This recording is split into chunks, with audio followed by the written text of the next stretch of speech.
William Kunstler is a longtime civil rights activist. He has long been active in First Amendment and civil rights cases. Before I read my portion, I just want to indicate a couple of things.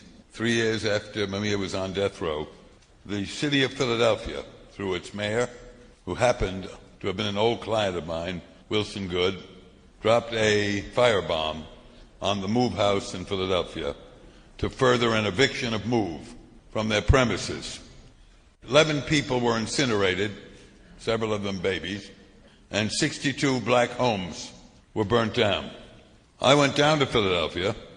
I represented the descendants or heirs of those who were killed, but more importantly, we filed a petition with the local court in Philadelphia asking that the mayor, the chief of police, and others be indicted under a statute which is murder in the fourth degree for extremely gross, negligent homicide. Of course, a judge dismissed the petition, and the judge's name was Judge Sabo. Judge Sabo was the judge who presided over Mumia's trial.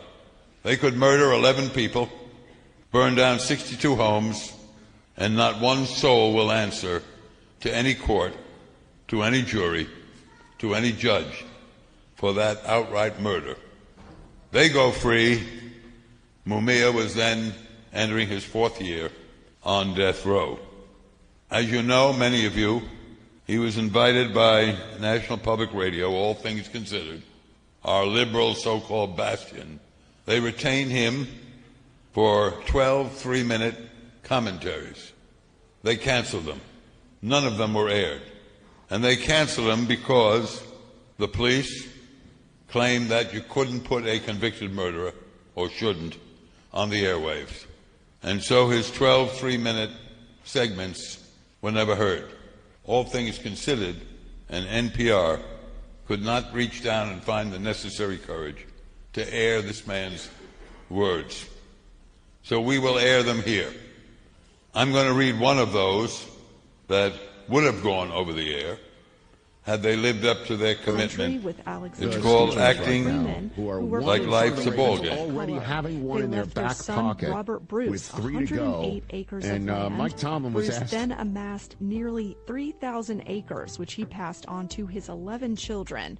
But what happened to the Freeman's land after Bruce's death is complicated. Some of it was lost in the heir process. Large portions were taken by eminent domain, and recently the town of Carolina Beach bought some of the remaining portions of land at Freeman Park and has officially designated it a public space. A historical marker was also put up to commemorate the Freemans and their accomplishments in May, and descendants Christopher Eaton and Dorian Cromartie are proud of getting that done. Christopher Eaton is a Freeman descendant, and his grandfather is civil rights icon Dr. Hubert Eaton. Dorian Cromartie, who ran for the New Hanover. While she was underground, Assata Shakur became involved in the fateful incident on the New Jersey Turnpike, resulting in the killing of New Jersey State Trooper Werner Foster. Assata Shakur left New York with 2 men, Messrs. Clark Squire, who would be wounded in the shootout, and Zaid Shakur, also known as James Costin, who would be killed in that shootout. They all headed south on the New Jersey. One of the people who was not a member of the Panther 21 was a woman named Assata Shakur. Acting like life's a ball game.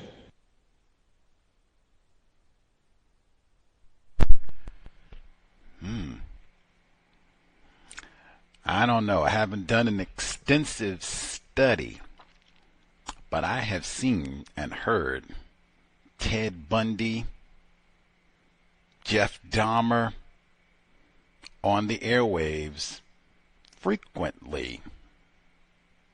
In fact, my sick white brother, the great Reverend Jim Jones, after everything that happened in Guyana, NPR, Father Cares, they played a 90-minute segment where they played big chunks of Jim Jones' sermons. Mass murderer.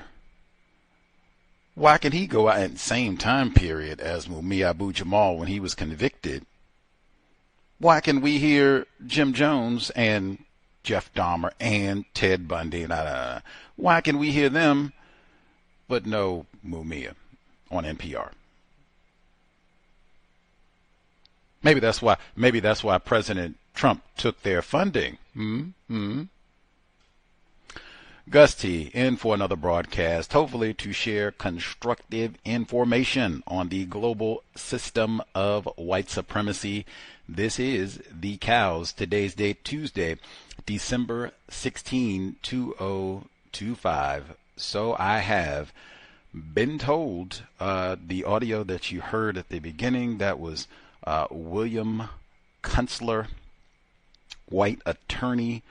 He's represented a number, I guess, say infamous cases over the years, worked on Mumia Abu-Jamal's case frequently over a long period of time. I thought it was interesting because we have done many programs, investigated the bombing in May 1984, the MOVE bombing, Philadelphia, Pennsylvania. We talked to members of MOVE, shout to sue Africa again. I think that bombing was 1985, be accurate. But I know it was Mother's Day, May 13, but I think it was 1985. Neither here nor there. Philadelphia. But he blamed the black male, Wilson Good. That's the same thing Sue Africa said about the bomb. Now, technically, they deliberately placed an incendiary device on the property and allow it to burn. The language used specifically, let it burn. But I do not believe in a system of white supremacy, racism, and Philadelphia, mid-1980s, that Wilson Good is the most powerful person. And I'm just noting the pattern. You note when they talk about the Tuskegee syphilis experiment, it'll only be Nurse Rivers that gets named. Like Nurse Rivers, this black female, is the most powerful person in Alabama in mid-20th century. Like, are you serious? Anyway, that was William Kunstler at the beginning. The way we got here for this broadcast today to talk about white lawyers, radical so-called white attorneys like William Kunstler, Katherine Massey Book Club, Dr. Frances Cress Welsing, she says, reading is more important than watching television. Katherine Massey Book Club, Assata Shakur just passed away a couple months back. We read Inadmissible Evidence, Evelyn Williams, talking about, she black female attorney, talking about how she came to be a lawyer, and then her representation of Black Liberation Army members like her niece, Assata Shakur. So we read Evelyn Williams' book, memoir. We had read Assata Shakur some years ago, and she has a specific passage where she talks about her suspicions of these white attorneys. She spends a great deal of time talking about Robert Bloom, specifically white man, and saying, man, these white dudes, or white men and women, they hopped in here and got all this publicity from representing all of these militant negroes and all these trials. They got all this free publicity and time in front of the cameras on the airwaves, if you will. And maybe they did it pro bono. Maybe they didn't get to charge O.J. Simpson fees, but it bolstered their reputation. They say, hey, I worked on the, Panther 21 case. I worked on the Chicago case. I worked with the Black Liberation Army. I worked with Fred Hampton, to bolster their street cred, if you will. I said, wow. And when she talked about her suspicion and the behavior of these white lawyers, I said, oh man, we've heard this before. I just mentioned O.J. Simpson. Before we got to that scoundrel, didn't he have that murder in Brentwood? Said you can't blame this one on O.J. No way. But before we got to that scoundrel, Johnny Cochran, he said the most important case that he worked, Geronimo Pratt, Black Panther Party. Worked on that case for 30 years because of COINTELPRO and the deliberate system of white supremacy, racism. Geronimo Pratt, 2-term Vietnam veteran. The great Johnny Cochran when we read Jack Olson's book, Last Man Standing, Johnny Cochran said, I think there has been some malfeasance where they have infiltrated our defense team, talking about the defense attorneys and what our strategy is going to be to try to liberate Geronimo Pratt, either electronic surveillance or other people or whatever it is, but something incorrect, criminal perhaps, has gone on, and lots of criminal activity, because he maintained explicitly the whole time, Johnny Cochran, that, hey, prosecutors, government officials, they know Geronimo Pratt did not commit these murders. Locked up an innocent black male for not for no reason, practicing racism. But he talked about the role of the attorneys too, and saying that their defense team was infiltrated. I said, oh man, I had never really thought about that. The many tentacles of the COINTELPRO operation. Why wouldn't that include, hey, get some white attorneys to go in and represent all of these folks? Wow. I go out to do research to find if there's any information about this.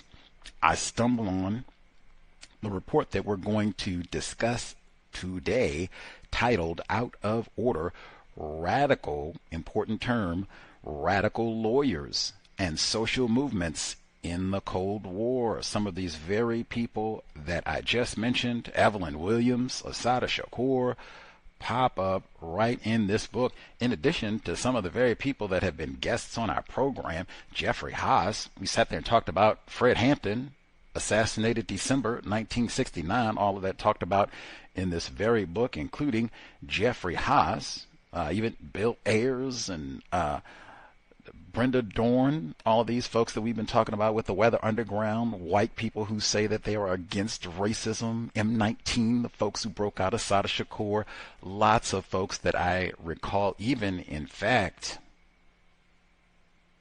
the Symbionese Liberation Army.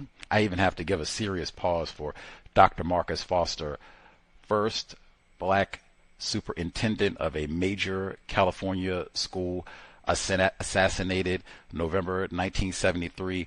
The Symbionese Liberation Army bragged about this killing, called it the Salt and Pepper Murders. And then they did their kidnappings and such of the white woman, Patty Hearst, and all that. But we talked about all of this when we read, and of course, they include the Black Panther Party and the Bay Area legend, Jim Jones, briefly, but I thought that was so important because Charles Gary, he worked with Jim Jones, he worked with Huey P. Newton. White lawyers again. Anyway, fascinating familiar names in the text. Hopefully we'll get to learn a lot. Our guest, he is an assistant professor of history at Whitman College, which is right here in Gusties, Washington State. I reckon he might be the super intelligent one because we're having all the floods and the atmospheric river, so it is not cool times out here. They've had levee failures and got to check to make sure we're not about to float away any moment. But our guest missed all of that, I think. Intelligent dude. Hopefully we can learn as we discuss his really important report, perhaps even learn about where he's calling us from. I believe joining us live from the area of the world known as Puerto Rico. Our guest, Professor Camilo Eugenio Lund-Montaño. Let's see. Professor Lund-Montaño, are you with us, sir? Hi, yes, boss. Thank you so much for having me. Thank you for sharing a bit of your Tuesday evening. You are joining us live from Puerto Rico, is that true? Yes, that's right. I'm here on sabbatical doing some research. Fascinating. Again, thank you for sharing a bit of your time and insight. For listeners, this might be their first time hearing from you. If you could give us a brief bit of detail about who you are and the work that you do. Sure. So I've been working on the National Lawyers Guild for quite a while now. I've been, especially conducting a lot of oral history interviews. That's been kind of like my main source of the main archival source. I've always been a little bit fascinated about the lawyer client dynamic, but particularly in a sort of radical and revolutionary setting. Particularly how these folks sought to translate, think about, incorporate, include the politics and the practices, right, of the folks that they were defending, and particularly the internal debates that they would have in terms of whether or not the law itself is something that can be used or if it has to be undermined in such a way. So I got very fascinated with those kind of like internal debates. And I've been working quite a bit on that, and that's kind of led me to now working on the Puerto Rican independence movement and lawyers, but also particularly defense committees that have been working to free a lot of political prisoners or prisoners of war in that struggle since the 60s up until the 90s, and the last political prisoner who was released with the Obama amnesty in 2019, I believe, Oscar Rivera Lopez. Did you say Obama amnestied him in 2019? Or maybe 2020, right? That would be sort of like right before Trump took office. I thought Obama left at the end of 2016. Yeah. My dates are all wrong. So this would be 2015. So okay. It would be right before the first Trump presidency. Gotcha. Okay. Thank you for clarification. Wow. When you mentioned the release of the political prisoners, I thought you were going to talk about all of the folks from January 6th, but that's, I guess, a different type of political prisoner, I reckon. Yeah, I think other folks would call them that. For sure. For listeners who have not seen you and important for our work, are you classified as a white man? Yeah, I guess I would be considered a white Mexican. White Mexican. Wow. I guess I don't use that term, so I'll try again just so that I can be clear and not confused for myself. Please forgive or tolerate, be a little patient with me. Are you classified as a white man? Yes. Okay. Because I just don't, that gets confusing because they have black people in Mexico, they have white people in Mexico, Exactly. They have non-black people in Mexico. I'm sure the same is true for Puerto Rico, although I've never been there. I have been to Mexico, but I've never been to Puerto Rico, but I think the same is true there. So, just clear, because some people, at least some non-white people, we get very confused and think Mexico, all the white people disappear. That is not true. He's joining us live from Puerto Rico. Let's get this clear early. When you get to Puerto Rico, do all the people classified as white disappear? No, it's complicated, but I mean, there's whiteness in Latin America is still very present, and that's where that sort of like myth of racial democracy, or what they call mestizaje, right, of the racial mixing, where everybody sort of claims to have a mixture of indigenous, European blood. In places like Puerto Rico, there is much more of an attempt, at least, of an incorporation of African ancestry as well. But that becomes, a complication unto itself. Whereas in places like Mexico, the claim of African ancestry has been much more, whitewashed or pushed away. The anti-blackness in Latin America, was really, really strong since the colonial period. So it really wasn't until, I think, 2010 that there was an initial recognition of Afro-Mexican population. And it wasn't until 2020, I believe, that Afro-Mexicans were incorporated into the census by the federal government. Wow. Baby steps. We try to start every broadcast asking our guests, this will be really important since you're doing all this great research down in Puerto Rico. I use the term racism, and you even use the term white supremacy in the great report that we're going to discuss, but I use those two terms as synonyms. The definition I use for both terms is as follows: a global system of people who classify themselves as white and are dedicated to abusing and or subjugating everyone in the known universe whom they classify as not white. Do you think such a system exists? Is that definition accurate? I would say so, but I would sort of just add the nuance that within Latin America, it oftentimes gets at least rhetorically blurred, right? Because they're not necessarily claiming a whiteness as such. It often comes more in a sort of like a nationalist language, right, of like Mexican, and this is where the mestizo and the racial mixing sort of myth really comes in, right? Is that we are sort of like beyond, we are kind of like a race unto itself, right? We're a mixture of both indigenous and European, and therefore we're not white or indigenous. But when you really start scratching that surface, it really does come down to, a sense of racial hierarchy and superiority that even if it's not overtly coded as white, does, rhyme or sound similar to these aspirations of white supremacy. I've heard this, at least for folks who study the Western Hemisphere. Whew, it sounds so similar if we were talking about Brazil, well, even though they don't do the Espanol, but still. It would sound so similar if we were talking about Argentina, where they do speak Espanol, although this is all South America. But it sounds so similar. Hey, we don't have all that racism and white, black, and blah, blah, blah. And then the same thing when you investigate. If you are really dark, get back. Skin complexion talking about. And then if you are classified as white or really pale, don't have too much melanin, things will be much better for you. And that seems to be the case everywhere in the world, thus global system of white supremacy racism.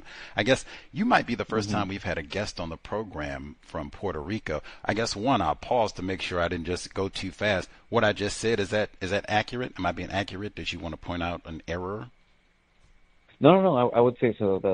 That sort of anti-black racism, and that, right, as you were saying, the sort of get back if you have a darker skin hue, because again, that traces back to the colonial, like racial dynamics, where race to an extent was also a marker of class, right, and status, and therefore you still have, the rhetoric to this day of families wanting to, and they'll sometimes even use the words of improving the race, right, mejorar la raza, and hoping that they would marry someone who's of lighter skin so that the kids would be lighter. Wow. I've heard that all over the world. I guess since this is the first time, can you give us that term again, please, sir? Well, in English it would be improve the race, and in Spanish is mejorar la raza. Wow.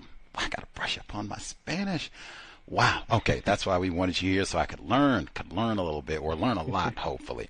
So if, as someone classified as black, if I say, hey, I am really tired, this racism thing has really worn me down here in the United States, and I've lived on both coasts, and it's just awful for black people, and it doesn't seem like it's going to improve anytime soon, I'm packing up. I'm going to go to Puerto Rico. I'm going to try to get away from all this racism, see if I'll come out better as a black dude. What is the experience for the people that are classified in black as Puerto Rico? Would you escape racism going there? You wouldn't. It's going to be a different kind of racism, but there's also, I would say, I haven't lived too much in the South of the United States, so I don't know if the contrast would be similar. But because there is much more of, a shared history, particularly with, in rural communities, and a lot of the Puerto Rican, musical culture and even gastronomical culture and culture itself is really indebted to folks of African descent. And this is also something that's been changing a lot in the last decade or so, from what I understand, where there's a stronger recognition and there's a pushback against that sort of colorblind mentality of like we're all kind of like the same, we're all a mixture of all these cultures, and therefore, you know, we've kind of like transcended race. But that being said, there is a, you know, very high number of black tourists and black people coming to Puerto Rico precisely because they feel that there isn't that similar racism or discrimination that they would find in the U.S. But for instance, there was many cases during the pandemic where local newspapers would have all these reports of these kind of like unruly black tourists, right? So instead of like focusing on tourists that's coming from the United States who are, you know, feeling entitled, they would focus more on the question of the race of these tourists. So you definitely still have significant demonstrations and manifestations of racism, but from what I understand from the folks that I've talked to, they feel that it's very different from what is the case in the U.S. Fascinating. How the native, do they have a native population of people who would be classified as black, and if so, what's their existence like? No, so there's definitely traces of the indigenous, communities. For the longest time, there was that kind of like myth of erasure that most of the Taínos and the Arawaks from this region, similar to the Dominican Republic, that they were all like eliminated, that they all sort of like died out during the conquest and the colonial period. But more and more sort of like DNA research has shown that there's still some traces of that, but there isn't a sort of significant community as you would find in other places in the United States or Latin America of, indigenous communities. Fascinating. Okay. So I guess the tourists would stand out, just like, oh wow, we don't have too many of you around here. Okay. Fascinating. I guess getting to the report that I found, us reading Evelyn Williams, who is cited in the work, Out of Order, Radical Lawyers and Social Movements in the Cold War. I had to snatch one snippet from the work that captured the spirit of what landed us here, and then you can kind of tell us what the purpose of you writing this report was, and even who your intended audience was. The snippet that kind of hit my spirit was the Los Angeles chapter of the National Lawyers Guild issued a statement declaring the Chicago riot occurred not due to, this is the Watts riot, excuse me, there were so many. Let's talk about the Watts riot, 1965, occurred not due to a black problem, but to a white problem. White America, they maintained, had been deaf to the American Negro's legitimate claim of equality and blind to his suffering and oppression. Metaphors. It is therefore Pekinsniffian.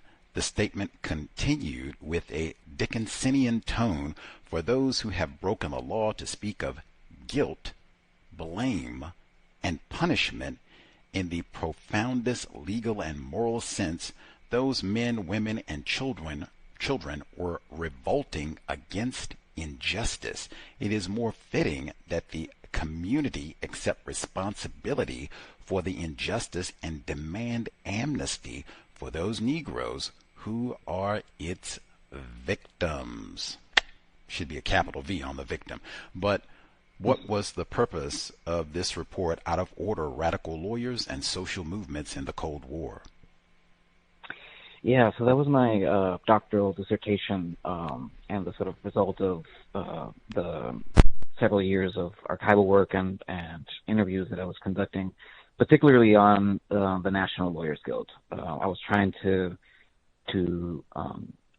trace the history of the guild. So the dissertation, I try to cover pretty much from when the guild was founded in 1937, and it's basically the only surviving organization from the Popular Front era.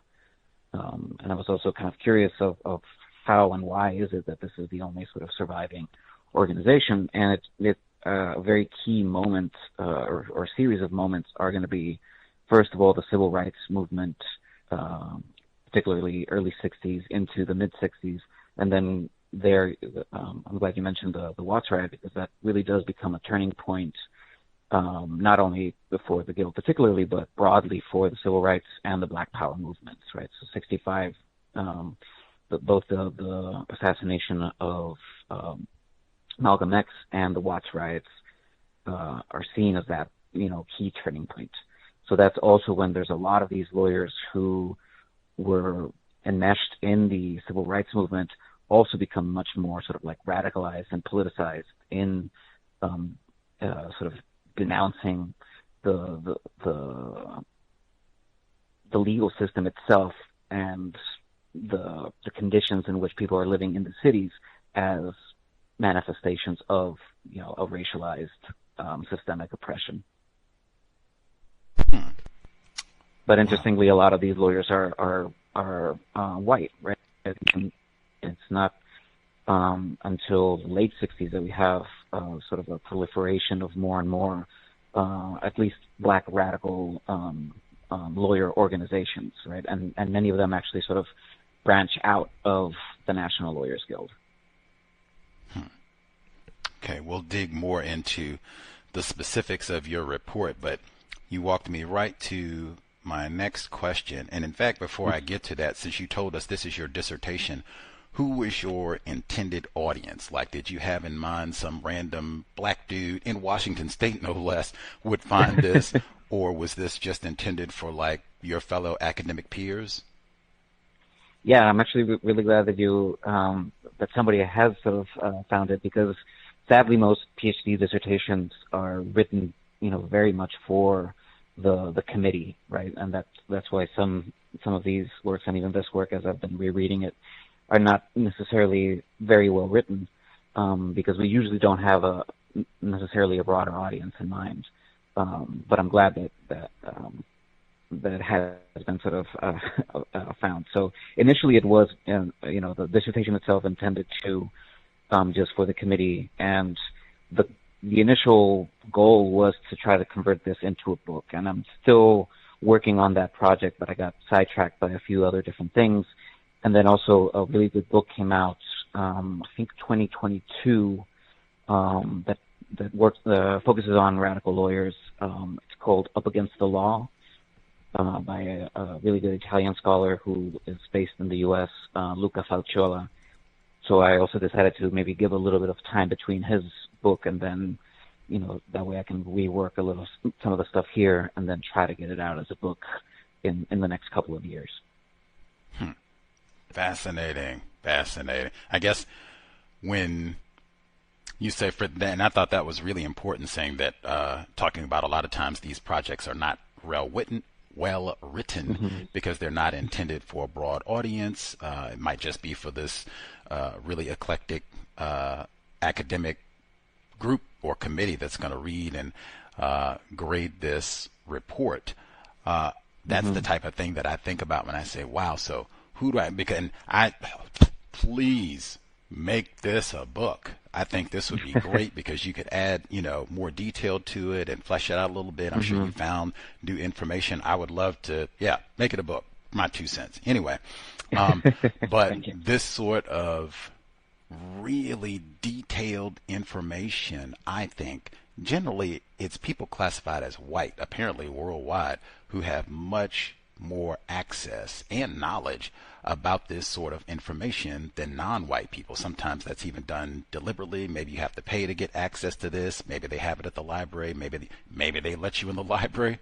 Maybe they don't. Am I being accurate in terms of white people having more access to this type of information, even your report specifically?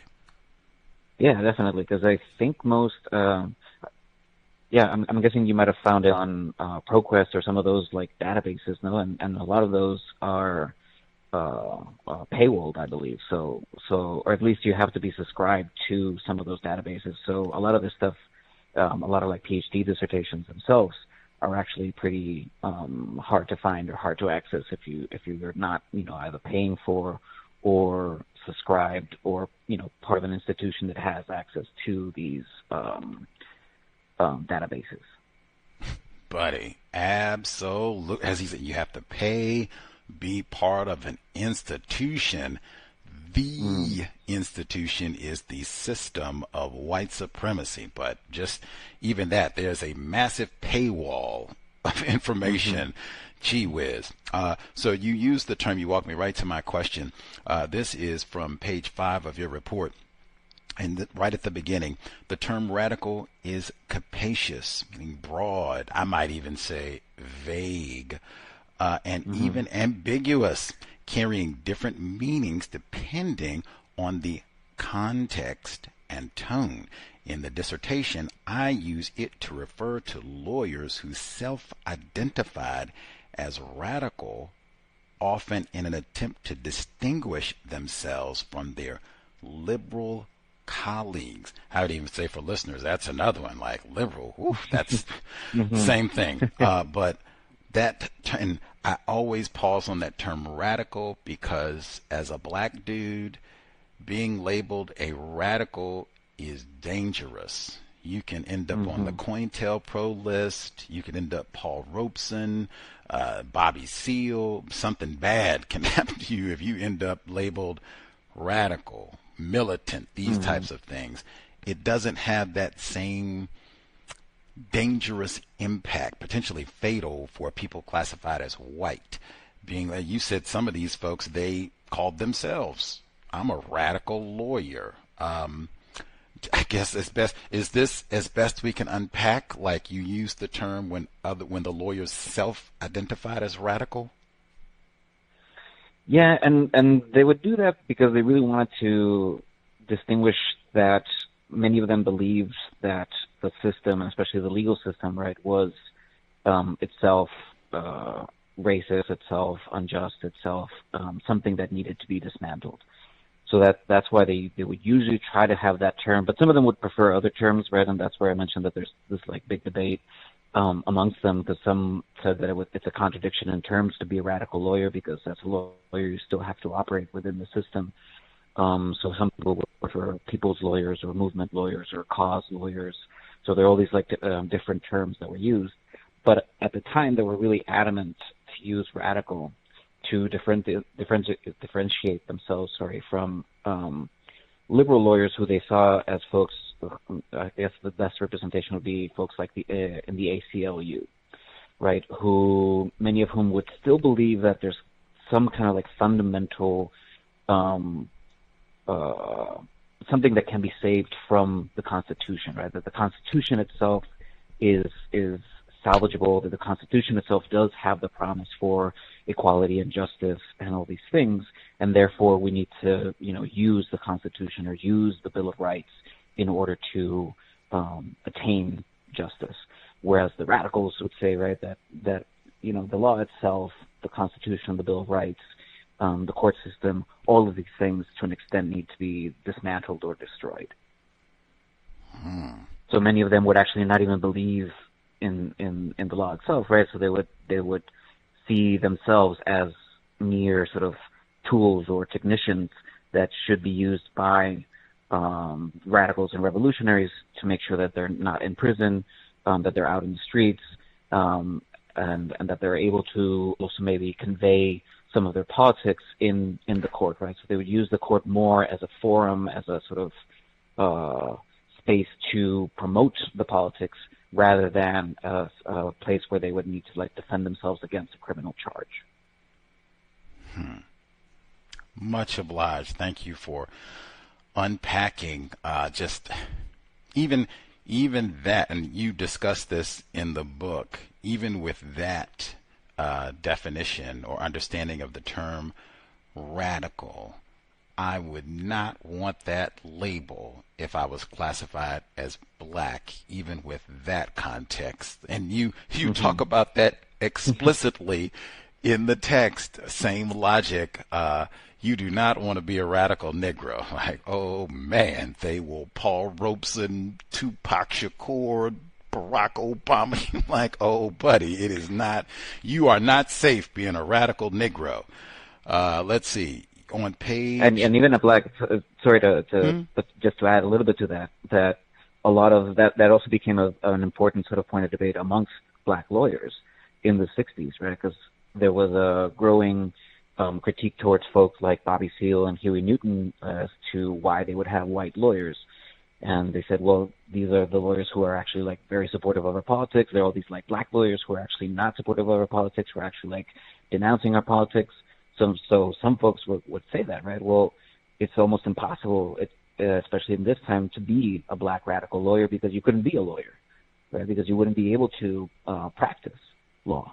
There were many of them who were attempting to do a lot of the civil rights cases in the South, and they would be blacklisted, beat up. Many of them had to flee the South. So as you're saying, like being labeled as a black radical lawyer would be incredibly detrimental to be able to continue to be a lawyer during this time. Even now, nigh on 2026, you would be DEI'd right on out of your law office or law school or whatever it is. And in fact, I totally forgot the context for today's broadcast. Shame on me. I do try to check the news, even though we are under threat of historic floods here in Washington State. I am paying attention to other news. The New York Times today reported at many top law schools, black student enrollment continues to drop. The New York Times examined data from 18 of the nation's top law schools and found that first-year black enrollment had increased at only 4, including at Harvard. And it goes on to give more even drops at the University of Virginia. Thomas Jefferson is rolling over in his grave. But that is the context. Yeah. And with this as a context, and at this point, as I said, nigh on 2026, white females are the biggest group of law school students, unless I have been greatly misinformed. But all the data I've seen, females are the biggest demographic of law school students. And we just heard they don't have no whole lot of black law school students. So white females, biggest demographic of law school students. They said it's been that way for some years, and it's just growing and growing. I guess depends on what you think about white women in a system of white supremacy racism. But all of that, did you know about the declining numbers of black law school students? I hadn't read this article, but I had heard that had been a trend, and I can imagine, especially that, because I think a lot of people also kind of romanticize to an extent the sort of pre-Trump era where a lot of people were claiming that the DEI was actually, doing all this great things. But I think even during that time, it doesn't really necessarily mean that there's going to be an increase in the enrollment number, especially in areas like the law. But even this period that I was studying, like in the, some law schools were still segregated in the 60s. And then once you have affirmative action and some of these policies coming in the mid-60s, a lot of law schools didn't really start implementing or trying to implement some mechanisms of affirmative action until the 70s. But then by the end of 79, right, you already have the Bakke case, which really starts putting a lot of universities in that kind of position where they don't want to get too much attention and they don't want to get that accusation, right? So it's not that this started just now.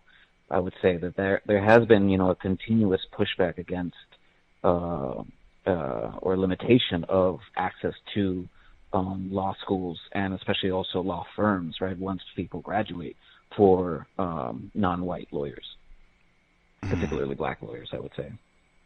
Particularly black lawyers, so important. And I have to add, just because affirmative action does come up in this work, and oh my goodness, it is mandatory. Anytime affirmative action is mentioned, they might have done the old synonym switcheroo in DEI. That might be code for affirmative action now, but man, the people who have benefited most from affirmative action are white women, and white people know this. They have like decades and decades of data about this, and they have whole books about this. We've had the authors on this program where the racism of even a decision, she talks about that Bhakti decision, where when white people complain about affirmative action, they do not mention what 56% of law school students right now are females. That's almost all white. They do not grouse and complain about that. They grouse and complain almost exclusively about black people. These no-count, unqualified, stupid black people are taking our law school spots, and oh man, they got affirmative. And even she highlighted in the Bhakti case, the white man who was making that gripe, people didn't even check his credentials. Like, wait a minute, are you qualified? Like, what, they just assumed, oh, you're white, you must be brilliant, 4.0 and got perfect as no, like, wait a minute. It's usually the mediocre, right? Exactly. Yeah. Like, come on. Anyway, all of that is important context, because that comes up in this report as well. Again, depending on how you feel about white, that's another one where I can say, depending on how you feel about white women, because it's so widespread, not all white people are racist. Sometimes we just take a whole gender and say white women, they're victims of patriarchy. They're not racist. Mm-hmm. Wow. On page 44, you write, among the founders of the National Lawyers Guild were several members of the Harlem Lawyers Association, an African-American legal organization formed in the 1920s, whose only white member for many years was Martin Popper. The Black Guild members rose to prominent positions both outside and inside the Guild. William Hastie was appointed governor of the Virgin Islands in 1947, and Earl Dickerson of Chicago was elected president of the National Lawyers Guild in 1953, becoming the first African-American president of the organization. During his tenure, the Guild faced its strongest attack from the federal government. What a coincidence. Attorney General Herbert Brownell announced his intentions to put the National Lawyers Guild in the official list of subversive organizations. I told you, you do not want to be a radical Negro. Like, oh, you are about to get in trouble. It continues. Under Dickerson's leadership, the Guild sought a temporary injunction against Brownell in the U.S. Court for the District of Columbia. Since the mid-40s, the FBI had the Guild under surveillance, and several members of the congressional committees on un-American activities had their sights set on the Guild lawyers. A long legal battle ensued, and finally in 1958, the Attorney General's office dismissed the proceedings and dropped his intention of putting the Guild on the list. Nonetheless, the effects of the National Lawyers Guild were the effects on the NLG were devastating. Thousands of members left the organization. Regional chapters were closed down, and several lawyers were effectively blacklisted. The red baiting also had a long-term impact on the relationship between black lawyers and the Guild, and seriously damaged the potential collaboration with the ACLU and NAACP. I guess, why would the so-called red baiting of this, you're going to be placed on the subversive list during this time period, so-called McCarthyism, why would so-called red baiting have a long-term impact on the relationship between black lawyers and the Guild specifically? Mm-hmm.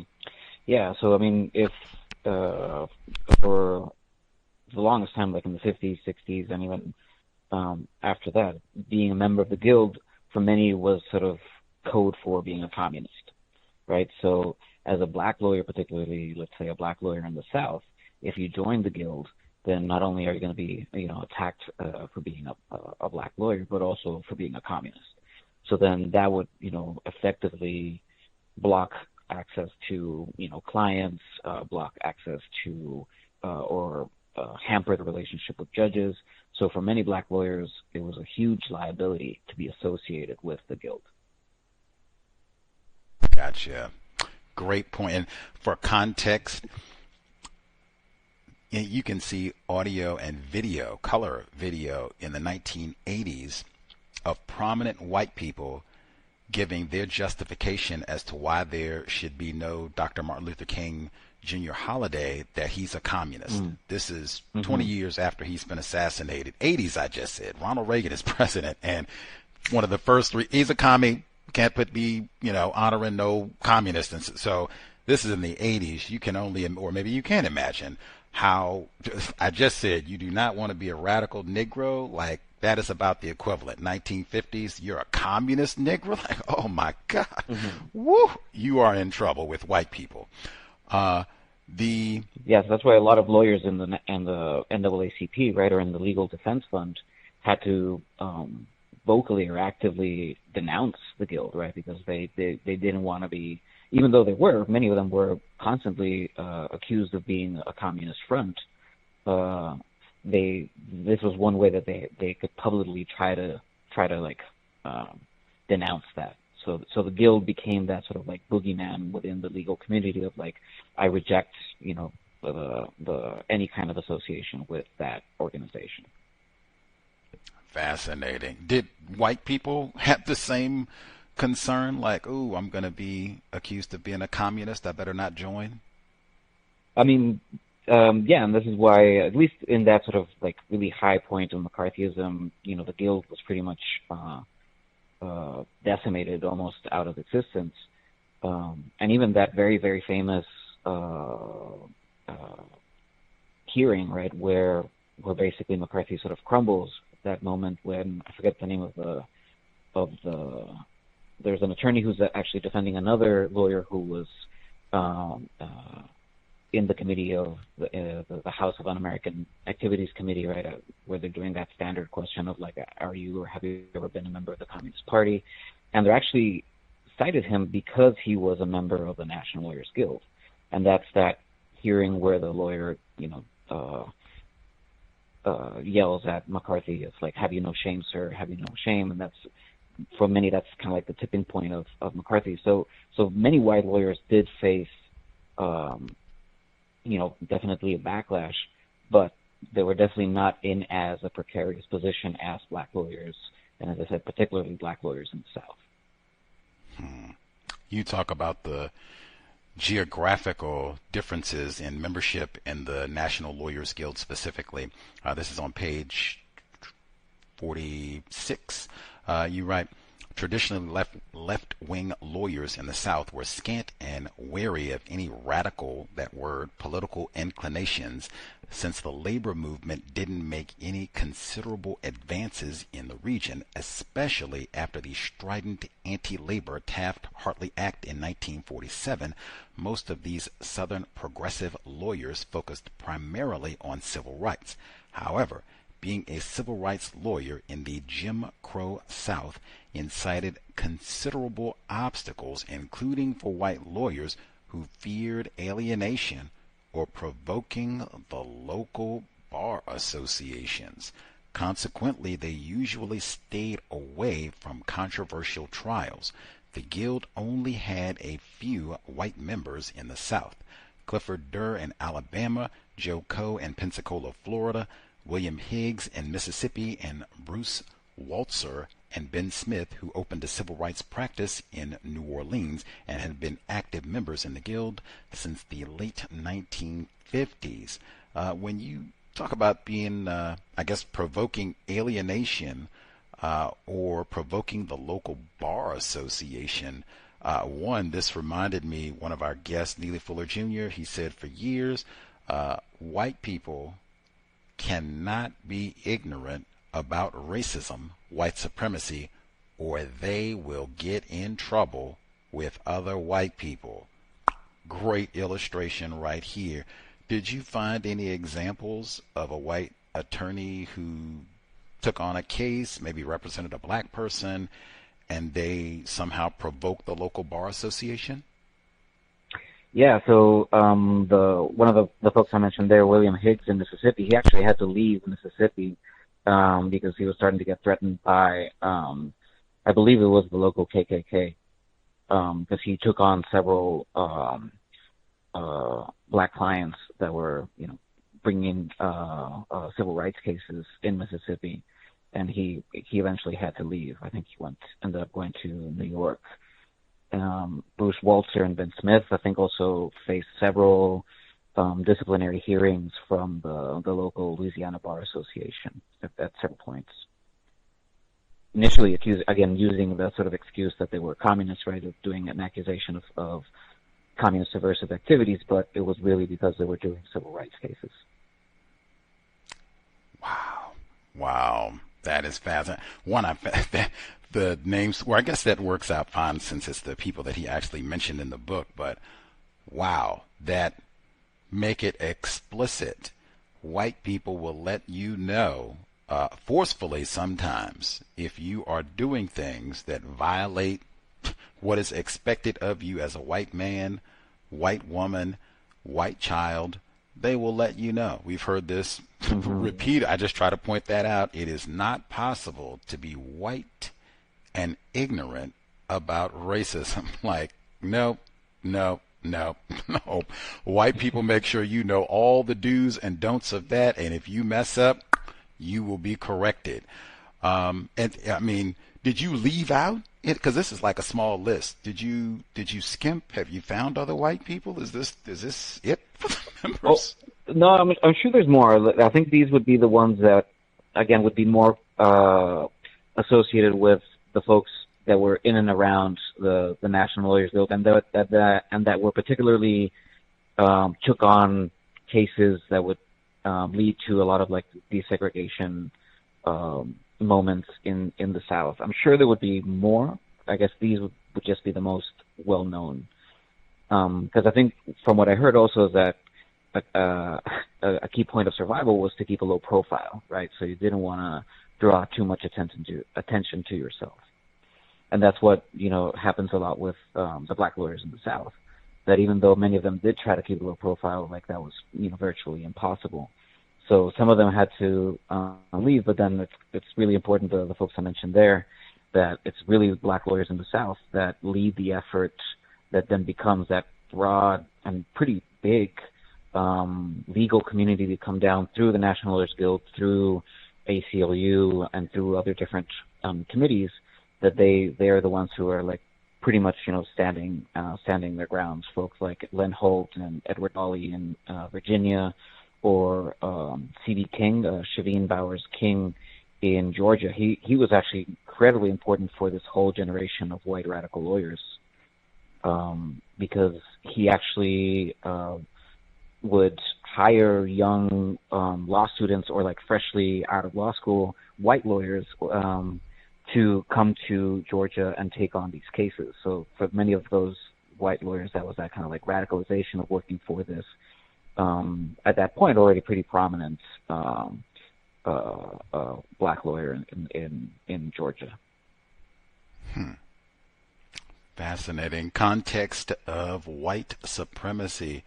The use of that term radical, since it seems to be a common thread throughout the text, and even into 2026, the lack of black lawyers, non-white lawyers in the National Lawyers Guild and the American Bar Association and some of these other professional lawyers groups, and just lack of black lawyers, period. Long-running problem that white people have been made aware of repeatedly. I would think, one, if they were really radical, like, hey, let's address that problem front and center, and I haven't really seen anything that radical from white people to, we're really going to take this head on. This is an embarrassment. Like, how is the number going down? And come on. And I just haven't seen, and I can say that for lots of fields, like doctors, teachers, things that wouldn't even take as much education and money. Same thing, where I just, that word in my definition is dedication. When I see statistics like that, where just from your work, white attorneys and people in the law profession, they have known for like a good 50 years. Oh man, the law field is really white, and that's just upholding racism. We really should do a lot to get more black lawyers, and we're not. We're going the other way. We're going the other way. that's what I mean when I say dedication to racism, white supremacy. But that's something that I point out because that's such a big thread in your work, the lack of black members, and why we have even all these little offshoot organizations of black groups that you talk about. Racism is not being adequately addressed by this super duper white field, these different white groups, white attorneys. Am I being truthful?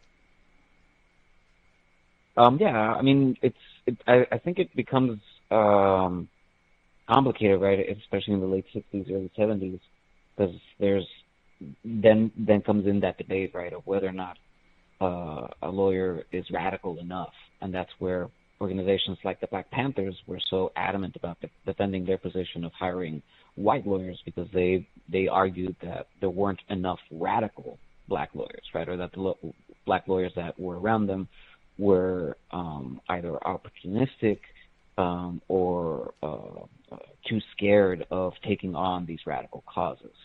So then that is going to create a really heavy debate within the black legal community, right, of whether or not they have to pass this kind of like litmus test of radicalism. And that's where you have, and I think that's where the National Conference of Black Lawyers becomes really important, because they kind of like push back against that sort of expectation.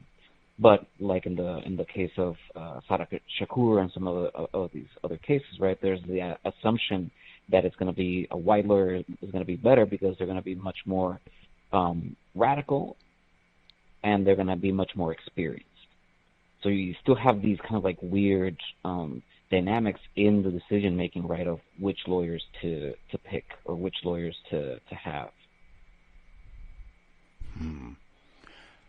Certainly understood. I guess I didn't use the term radical. I just talked about the lack of black lawyers, period. It would even, I think, be slight bit of progress if they could just get some old regular black lawyer. Maybe they're not Evelyn Williams, maybe they're not Johnny Cochran, but I mean, dang, at least we'd have some folks who could help folks who need a little help. Tenant about to get evicted, they could go help there. Like Johnny Cochran, we need some help there. Like they wouldn't have to be, we're going to take on every Black Liberation Army case and all the rest of it. Just the law school shouldn't look the way it does, and it's looked like that for a very long time. That's what I mean. Like white people apparently are not that radical in the legal profession, because there's some things, wow, 50 years and no progress, come on.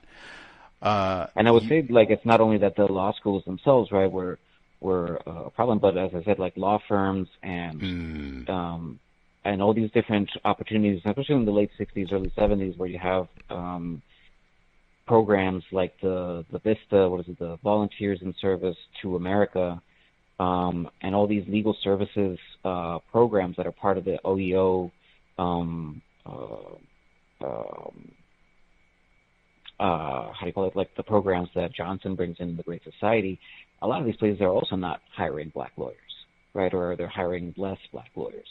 So this is where you also have that question of experience, right, that a lot of the white radical lawyers are going to have much more experience because they're going to be able to access a lot more of these spaces, whereas black lawyers are going to oftentimes have a much harder time getting started in the legal profession once they've already graduated. Fascinating. Context. So it's different spaces, right? Yeah, different spaces where we're seeing that. Important point, the not hiring black attorneys in these private law firms and such to get that experience. Important point. And I was reading this book, as I said, what pulled me to your dissertation was we're reading about Assata Shakur, Black Liberation Army, and even we finished Evelyn Williams' book. She mentioned Bernardine Dorn, M19 folks, these group of white people who say they're against racism, and helped break her out of jail. Some of these folks started off in law school, and I guess they became radical and went to all of this. But so we're reading this now, and Bill Ayers and some of these folks, the Students for Democratic Society and the Weather Underground. As I said, Jeffrey Haas, he was a guest on our program about 2 years ago. We talked about his time in Chicago as an attorney and his work with Fred Hampton, the assassination of Fred Hampton, Mark Clark, 1969. And I read, particularly when you talk about some of the groups that they're talking about these strategies of violence, counter-violence to address racism. And we talked with Jeffrey Haas about Bill Ayers, and he's a part of the Weather Underground. They're bombing federal buildings and such. And I said, geez, this Bill Ayers dude is a terrorist. And Jeffrey Haas, he got very upset with me, and he said he's not a terrorist. He was going out and doing constructive work. And I mean, yes, he did engage in criminal acts, but they didn't kill anyone. They were bombing empty buildings, and they were doing this to address, legitimate grievances and injustice. And I said, you've got to be, what? Like, man, if this was Fred Hampton, me going around and bombing empty post office, the mailbox, it would not be, oh man, he was a crusader for terrorist. Like, are you saying? I said, wait a minute, didn't they blow up some of their own members in the weather? And he said, yeah, they did. They're not terrorists. And like I said, he got very cross with me during the broadcast. Are these Bill Ayers, Bernardine Dorn, these folks who start off as, I guess, lawyers, radical, and then they get more radical, are these folks terrorists? Well, I would agree to an extent with Jeffrey Haas on this, right? In the same way, right, that I would also not call the BLA or even some folks in some Puerto Rican radical organizations like the FALN terrorists. I would sort of push back against in terms of like what the intention is, right, and what the target of the violence was. However, I will sort of try to emphasize, I think one of the things that I try to emphasize a little bit now is that this is, the question of violence itself becomes a really, really key point of division and polarization within the left community, and even particularly within the legal community, right? It's like, how do you defend, how do you justify use of full-on violence? And a lot of folks in, the organizations like the Black Panther Party, right, who advocated for self-defense, right? So there isn't that sort of initial attack, whereas you have folks like the Weather Underground who are using attacks as provocation, right? But the targeting of property, and then that raises the question, right, is like, is destruction of property violence? So I think it becomes a more complicated issue, but I will say that the use of that kind of violence, particularly from organizations like the Weather Underground, for many of these folks, they saw that as detrimental, because what that did, right, was incite much more repression. And who are going to be the first targets of the repression is usually going to be the Black radical organizations, or even just Black communities. Regular Black people, shout to the Oreo experience. But Dr. Kenneth O'Reilly, he wrote Racial Matters, the FBI's secret file on Black America from 1960 to 1972. He's been a guest on our program repeatedly, and he emphasized that point that all you had to do is be classified as Black. You don't have to be a member of the NAACP Legal Defense Fund. You don't have to be a member of the BLA. You don't have to be a Black Panther. Be classified as Black, and you easily can end up on the subversive list. Just classified as Black, wrong place, wrong time. We think you had Frantz Fanon's book in your pocket. You were at a Malcolm X, whatever, subversive. And he said the key was, again, white people are not ignorant. He said white people know Black people are treated like garbage, so their loyalties are suspect. One of the most powerful quotes we got on the program. Make it plain, Dr. O'Reilly. But I mean, the COINTELPRO is massive. That's in your book too. But importantly, he said not terrorists. I even have to think about that, because didn't some of these folks, as I said, they blew up their own members in trying to construct these cockamamie IEDs. Didn't that happen? Yeah, I mean, they had a how do you call it, like the device exploded as they were trying to build it, and I think 3 members got killed. And this happened repeatedly, because I didn't even know about William Morales. I'm a little ignorant. I haven't been to Puerto Rico, so I didn't know enough about the Puerto Rican independence movement. We just read about William Morales in the same book. They got pictures of him with Assata Shakur in Cuba. Mm-hmm. I guess he's sans fingers. You write about him in the book. Is William Morales a terrorist? Again, I would, try to complicate that, because the intention, right, was seeking liberation, and the targets were oftentimes military targets. There is one attack that is attributed to the FALN that was at Francis Tavern in New York in Wall Street that did kill, I think, about 5 innocent civilians.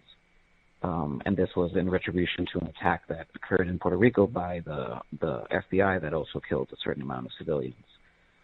So there's where, I think drawing the line of who the targets are, it becomes an important question there. So I think that's something to take into consideration. But again, I think the intention, right, of whether or not this is something that is intended to target the state or state apparatus or state agencies as opposed to the population, which is where I think is sort of like the key definition of terrorism, right? That terrorism is seeking to target the population as a whole.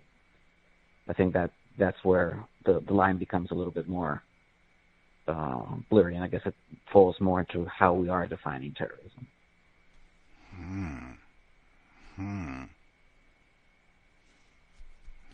Have to process that. Violence intended to cause fear. That's generally the definition that I use, very direct and to the point. I know one of our listeners asked, when we were reading about all these different bombings and such, even Ted Kaczynski to a degree, Timothy McVeigh, one of my favorites, how are these bombings with regards to the Weather Underground, even William Morales, how do these bombings help produce justice? The Ted Kaczynski ones, you mean? We'll just take the ones you're talking about in your report. The Weather Underground, Bill Ayers and such, Bernardine Dorn, and then even William Morales, if you like. But yeah, maybe you can start with the Weather Underground. How do these bombings of federal buildings and the like, how do these help produce justice? Yeah, well, I guess the intention, right, for them was to make it so that the state realizes that they cannot, that they need to sort of like, affect this change. Otherwise, they would be in an active sort of war against these groups, right? And these groups sort of promoting this idea, right, of bringing the war home. Particularly Weather Underground, the goal was basically initially to end the war in Vietnam, right? So they would make it untenable for the government, for the military, to have to fight on 2 fronts, right? To fight in Vietnam and to fight war in the United States. So their hope was, or their goal, right, was to make it so that the military says, okay, we're gonna pull out of Vietnam. Wow, that. If that happened, like I would argue that they didn't have the effect that they intended, right?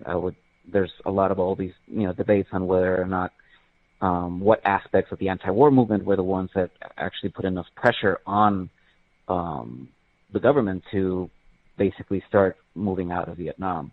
And for me, one of the more convincing arguments it's actually the active duty members who start killing and bombing their own military commandants, right? The famous fragging that takes place in Vietnam and in military bases in Japan and other places that makes the military basically say this is untenable. And then that's when the peace process really starts, or at least the withdrawal of the United States military really starts to pick up. Fascinating. That's worth exploration as well. Not that I'm surprised, just Fred Hampton was not impressed with this activity. He got to see this up close and personal before his assassination, and I am not he was either. very, very critical. No, and he uses a word. He uses a word that I really liked when he was, describing the Weather Underground, where I think he had several adjectives, and one of them was Custeristic, right, in reference to Custer. And I think that and I think that is a very important critique that not only Fred Hampton, but a lot of folks in the Black Panthers also had of the Weather Underground, right? That this, to an extent, was kind of like could be seen as suicidal, and again as something that was going to be more detrimental than beneficial. And particularly to the people we're supposed to be helping. And the reason that I raise this, I'll say two-pronged. It's one, because Fred Hampton is talked about as a terrorist. Malcolm X is talked about as a terrorist. I told you, Dr. King is talked about as a communist. Mm-hmm. These people did not bomb anybody. They didn't bomb any empty facilities. They didn't blow off a finger messing around with no IED. White people under any circumstance. They even got Dylan Storm Roof. They don't call him a terrorist. It seems it doesn't matter what the circumstance. Maybe Tim McVeigh, maybe, but we are very reluctant to label individuals classified as white terrorists. That's one. What we will do, people like Bernardine Dorn, No Count Bill Ayers, he was a guest on that program in 2009. Bill Ayers, distinguished professor, University of Illinois. This dude was, Bernardine Dorn was on the FBI most wanted list, and I pointed that out. Fred Hampton is not alive to get honorariums, have a nice big office, University of Illinois, talk about his wild radical youth in Chicago and have books and document. Not even close. Mark Clark, you could go down the list. That didn't happen for so many black people who didn't bomb anything. You got all these no-count, Custeristic, muddled, probably racist white people who did all this bombing and foolishness, and they are alive and well with us today, making documentary films, writing books. Bill Ayers said President Obama didn't even write Dreams from My Father. He said he took that from me. I wrote that. I said, Bill Ayers, like, you're a terrorist and now you're accusing him of plagiarism. Like, get out of here, man. I find all of it so repulsive. Again, and I just keep coming.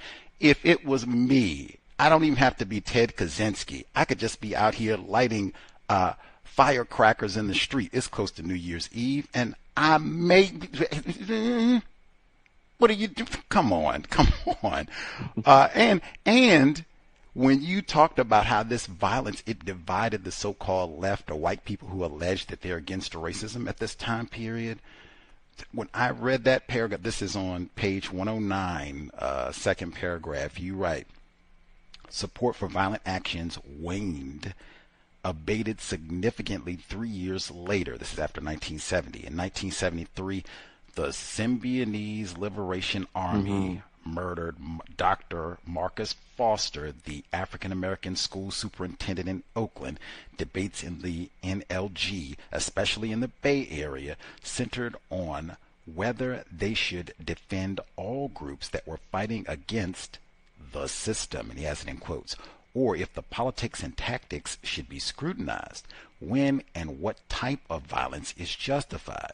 Some lawyers related to the Guild ended up defending some of the SLA members, but there was a general rejection from most quarters of the Guild and the legal profession, mostly white people. Although these ideological factions uneasily coexisted within the Guild, there were signs that confirmed the prediction of the older folks that the Guild was going to consume itself in militant fury. In the mid to late 70s, issues of international solidarity, identity politics, and revolutionary subjectivity threatened the Guild's capacity to sustain itself as a popular front organization. Even that, and then I think later on it's the next chapter where you talk about the Symbionese Liberation Army and the People's Temple Massacre, Jim Jones, where a lot of folks said, we are done with this leftist politics. This is just crazy and all this violence and all of that. Whew. If we had read this report 2 years ago, what have you, I would not have connected all of that. But I looked at all of that. there are whole books, some of them at Bancroft Library at the University of Berkeley, that submit the Symbionese Liberation Army.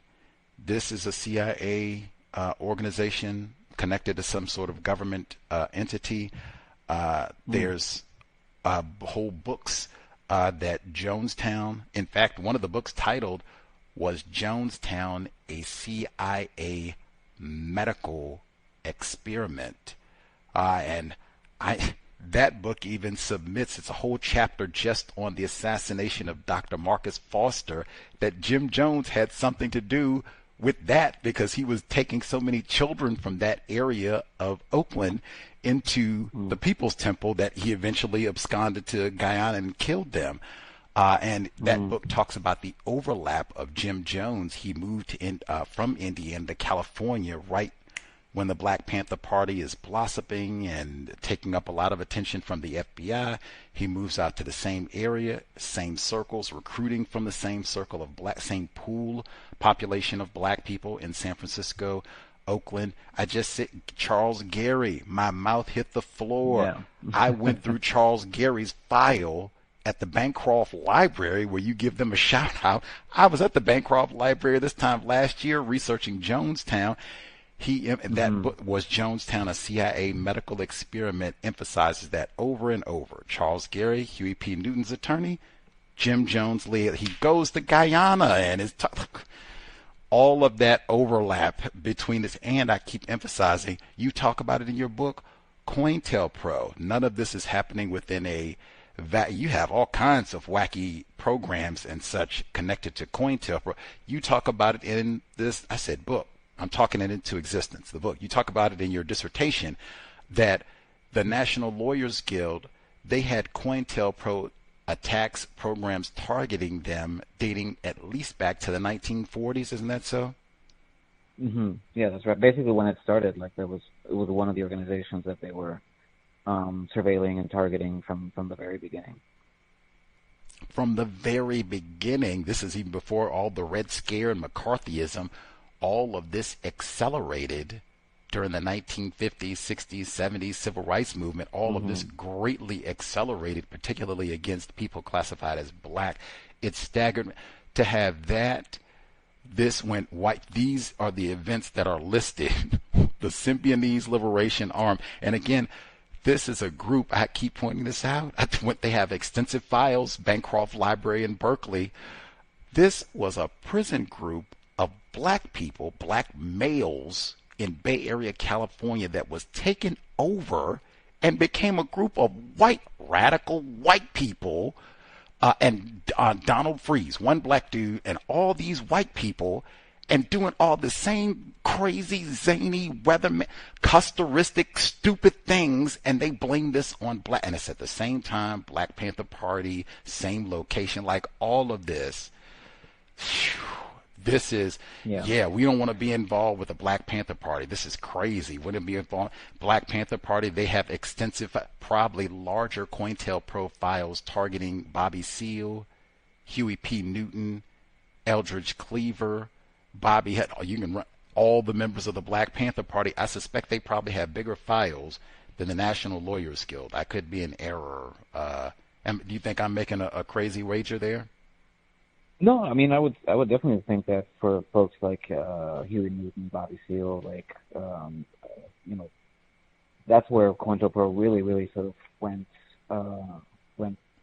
all in.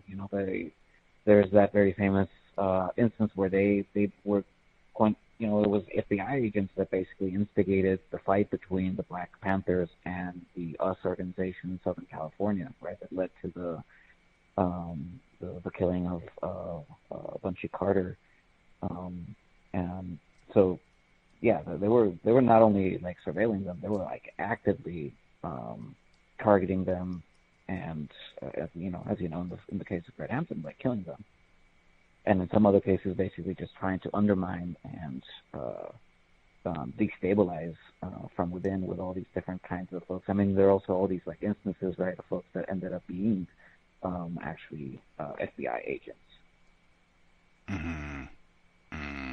And then pressuring with the case with Fred Hampton and William O'Neill, being able to pressure black people in a variety of ways to do things to help them undermine it, or maybe even assassinate Black Mark Clark, Fred Hampton, get rid of people that we don't like, do it in a way that we can't be blamed for this. That's why I said, like, we probably don't even know all of the machinations and things that they were doing during this time period. That's why I said the fact that I'm citing the source. You can go to Bancroft Library, Cal Berkeley. They have multiple books, not one, multiple books that submit Jonestown, Jim Jones. This is a CIA exercise. In fact, that book, that whole crisis right now, the piracy where they're snatching Venezuelan oil tankers, unless my South American geography is wrong, Venezuela and Guyana, they are contiguous. That book even talks about they have had border disputes, and apparently they've had oil in Venezuela for a long time, even when all this was happening with Jonestown, and they've had border disputes in this area, and this is really significant territory, I'll put it that way, and it's kind of close to the Venezuela border where all this was. That is super important for processing. How did they even end up in Guyana? How did they even end up in Guyana? I ask people that. Anyway, I could talk lots about People's Temple. The thing that stood out. That's a chapter that needs to be explored further. Yeah. Yes. When you go back to Bancroft Library, like, get some of their Jones. They have amazing pictures. Charles Gary, because he wrote a whole book about Jonestown, and then he has all this information at the Bancroft Library upstairs in the special collections related to Jonestown, correspondence with Jim Jones, and all the rest. It is fascinating. And he was such a big advocate in saying that Jim Jones, that this is a great guy.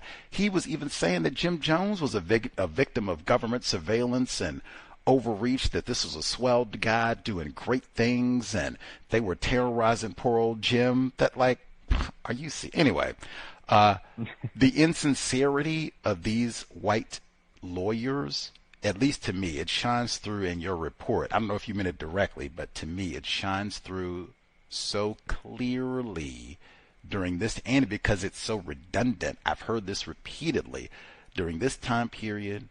Black people being killed, and worldwide, Patrice Lumumba and Malcolm X and Dr. Martin Luther King and Fred Hampton, Mark Clark, like an endless list, and locking up black people unjustly, Geronimo Pratt, and endless list of all these atrocities.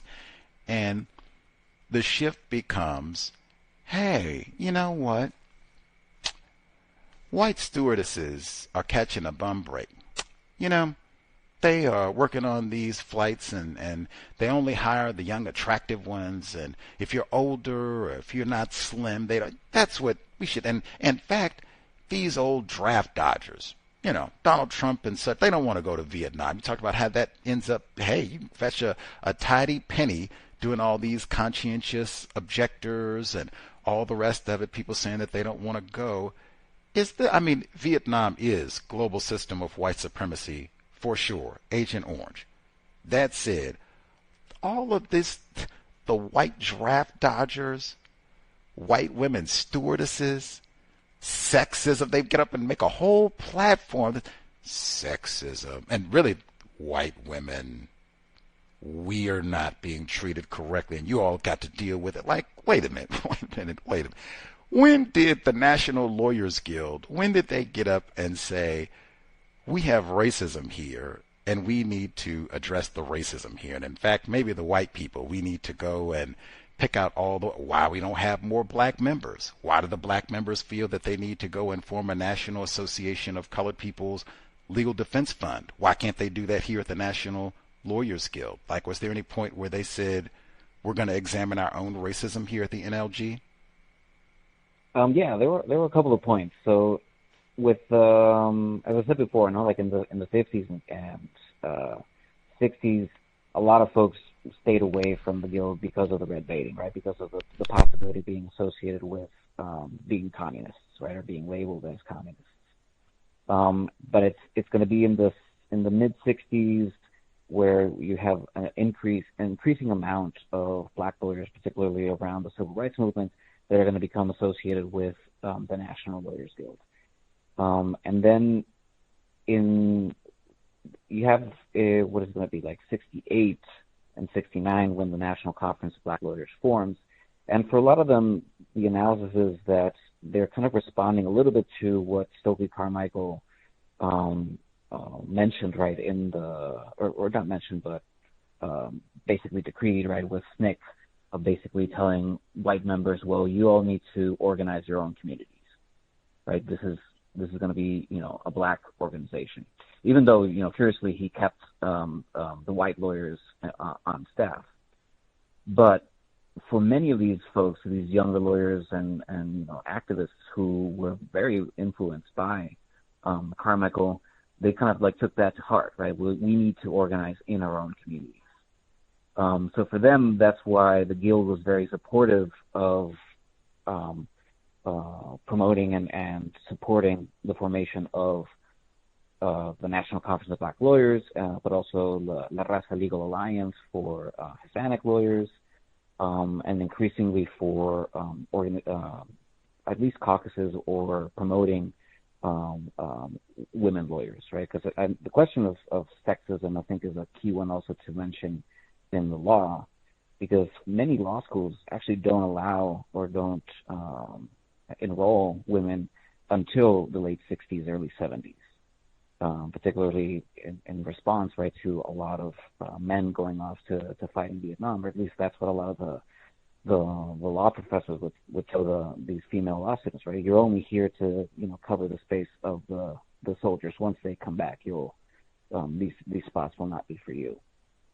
So the question of sexism, and you know, this is also the high point of the women's liberation movement. All these things kind of like get intertwined. So when the lawyers are working, when some of these lawyers, especially for instance the LA chapter of the National Lawyers Guild, many of whom took on the stewardess cases, they were also working with Huey Newton, right? Or not with Huey Newton, but with Geronimo Pratt, right, in his case. So a lot of these folks were bouncing around these different causes. Because they saw this to an extent, right? Everything, all of this is kind of intertwined, right? All of this is the broader movement of this time, which itself had its also problems, right? Because you, as a lawyer, you can only work and stretch yourself so far. So a critique that comes into a lot of these folks is that, and especially, you know, the biggest example of that would be Kunstler, who you played the audio clip in the beginning of the show. He became infamous for that, right? Basically bouncing between all these different causes, to an extent bringing important attention to them, but then once, you know, a new cause came in, he would jump into that. So then that, for a lot of activists and organizations, that becomes a critique of a lot of these,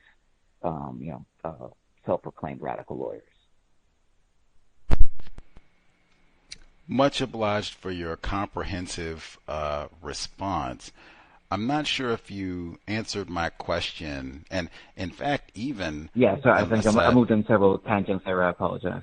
No, we'll get it.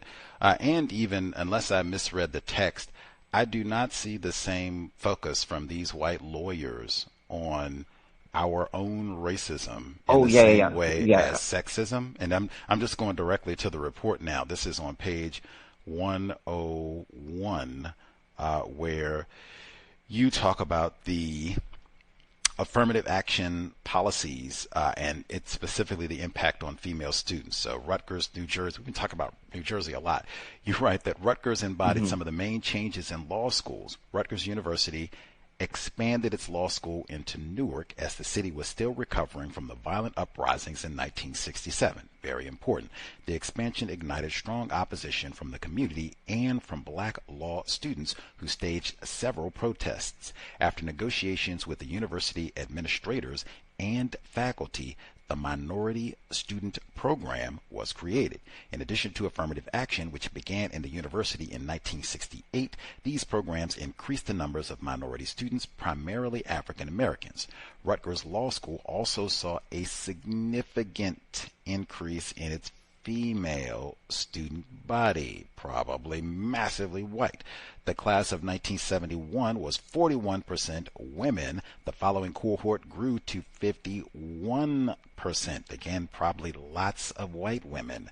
The faculty was quite noteworthy. In addition to Kenoi, Ruth Bader Ginsburg taught one of the first seminars on women and the law. White women in the law, it should be. Ruth Bader Ginsburg, white woman, along with Nadine Taub, began the Women's Rights Litigation Clinic.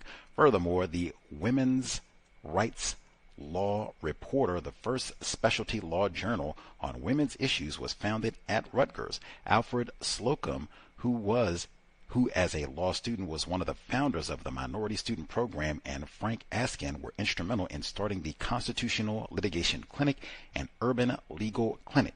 Rutgers became a notorious hotbed for leftists and radicals. It was affectionately nicknamed the People's Electric Law School. The patriarchal culture in legal education was an important site of struggle for female students. Male pronouns were ubiquitous in articles, lectures, and speeches related to legal profession and the legal profession in general. When a state board of law examiners wrote to Bernadine Dorn after she had taken the state bar exam, the letterhead read, "Dear Sir." Even the older radical and progressive lawyers would refer to hypothetical situations where the lawyer and his client were his fees. And it goes on to talk about how they're going to address patriarchy and sexism. These become focal points, as I said, with the stewardesses and all of that. I do not see this same level of focus in terms of we're going to address the racist culture of our profession. And in fact, even when they talk about some of these white attorneys, they're complaining about why do they have these black offshoot organizations? Why can't the black attorneys just come work with us and try to solve some of these problems? It's not, hey, we need to examine our own culture of racism as to why these organizations feel they need to exist, why they feel we're not serving their needs. I do not see any of that in this report unless I misread. Is that here and I just misread? Well, I do have a small section, and I think, let me see where that is. I have it open here, but it's, and I even mentioned an article that Fania Davis, who's the sister of Angela Davis, who was a lawyer and a member of the Guild, and she wrote on this program or this committee that was created within the Guild, the Affirmative Action Anti-Discrimination or something like that committee, and I think that was like in 78 or 79. And the focus of that committee was precisely that, right? To think about why is it that not only, that especially, non-white lawyer numbers in the Guild are decreasing. Because there's a sharp increase in the 60s and early 70s, but then a pretty sharp decrease afterwards. And some of the analysis is, there are all these other organizations that they feel are better suited and are more focused on their particular communities. But then there was also the critique that, well, we didn't, because there was a formation of the National Conference of Black Lawyers, we, as the National Lawyers Guild, felt like we didn't need to address this issue. So there was that kind of like self-critique by some of the folks saying that we've already spent about 9 years when we not dealing with this or talking about this, and it's not until now that we start realizing that this is an issue, right? And we need to address that issue. Now, what comes out of those conversations really doesn't change too much, because you do have an increase of non-white lawyers in the Guild, but that really starts to take shape more in the 90s. And I think that is going to respond to a different contexts that are happening around, and more of a sort of like broader generational shift. But there is an attempt, right? And this is where figures like I think it's Gerald Horne, right, who's now a very prominent historian, very prolific, who was a member of both the Guild and the National Conference of Black Lawyers. And in many of the meeting minutes, right, there's frequent references, right, to the issue of racism and discrimination within Guild spaces or within Guild firms. So there are attempts, right, and there is an acknowledgement of that. But again, there's a big difference between talking about it than doing something about it. I can see the results of doing something about white women's issues. Wow. white people get serious about something, there you go. They now dominate the law school. That's what I mean. Like, it's zero commitment to doing anything about racism at all, even when they know all of these problems, all the details in and out. It's been explained to them. In fact, you have an eloquent portion that makes my point. This is page 123. For some black and Latinx lawyers, the Guild has not been a comfortable or a welcoming place. Walter Riley joined the BALSA and the Guild when he was a student in Golden Gate Law School. He recalls trying to bring in more black lawyers and law students into the Guild, but acknowledged the Guild is not a place where one finds a level of comfort. I work with the Guild, and I will continue to work with the Guild, but it's not the place I am most comfortable. After Riley graduated, Tom Meyer, a labor lawyer and member of the Affirmative Action Committee, offered to help him get a job with a Guild firm and took him to every office he could think of, to no avail. Some community organizations were also resentful of the patronizing dynamics that at times resulted from working with white lawyers. The lawyers would neglect to incorporate some of the demands of the defendants, failed to understand and address their qualms regarding the lawsuit, and claimed to know what the best strategy would be, or end up charging a fee when they had initially promised to work pro bono. Joan Gibbs, a black feminist activist in New York, became a lawyer because of a lack of representation, still a problem, and identification with the legal community. One of the reasons why my friends wanted me to go to law school was the relationship of the white lawyers was sort of problematic, being frankly honest. And it still is, facts. When she expressed an interest in going to law school, another friend said, "You have good politics, but people won't listen to you. You happen to be a lesbian, but if you become a lawyer, people will listen to you." That I found fascinating for so many reasons. But I guess when the first one, if I can go back to the top, when you spoke with this young Walter Riley, and he talked about his lack of comfort. Was this an interview with you, or just an interview he did with someone else? No, this was an interview with me. Oh, okay. Awesome. Did he explain what the source of his discomfort was? Like, did the white people in the Guild do something or say something, or are they just not receptive to his ideas? Like, what's uncomfortable specifically? Yeah, I don't remember him mentioning anything like specific. I think it was probably stuff like what we would now call like microaggressions, right? And that constant sort of small instances of either feeling like not heard, not paid attention to, and several non-white lawyers mentioned that there were all these different forms of that kind of like microaggression that made them not feel very welcome in these spaces, in some of these spaces. Yeah. Fascinating. But then the hiring, did he have an explanation? Like, did he, your resume isn't up to par, you're not qualified, you didn't have the correct suit? Like, did he have a hypothesis as to why he couldn't get a job?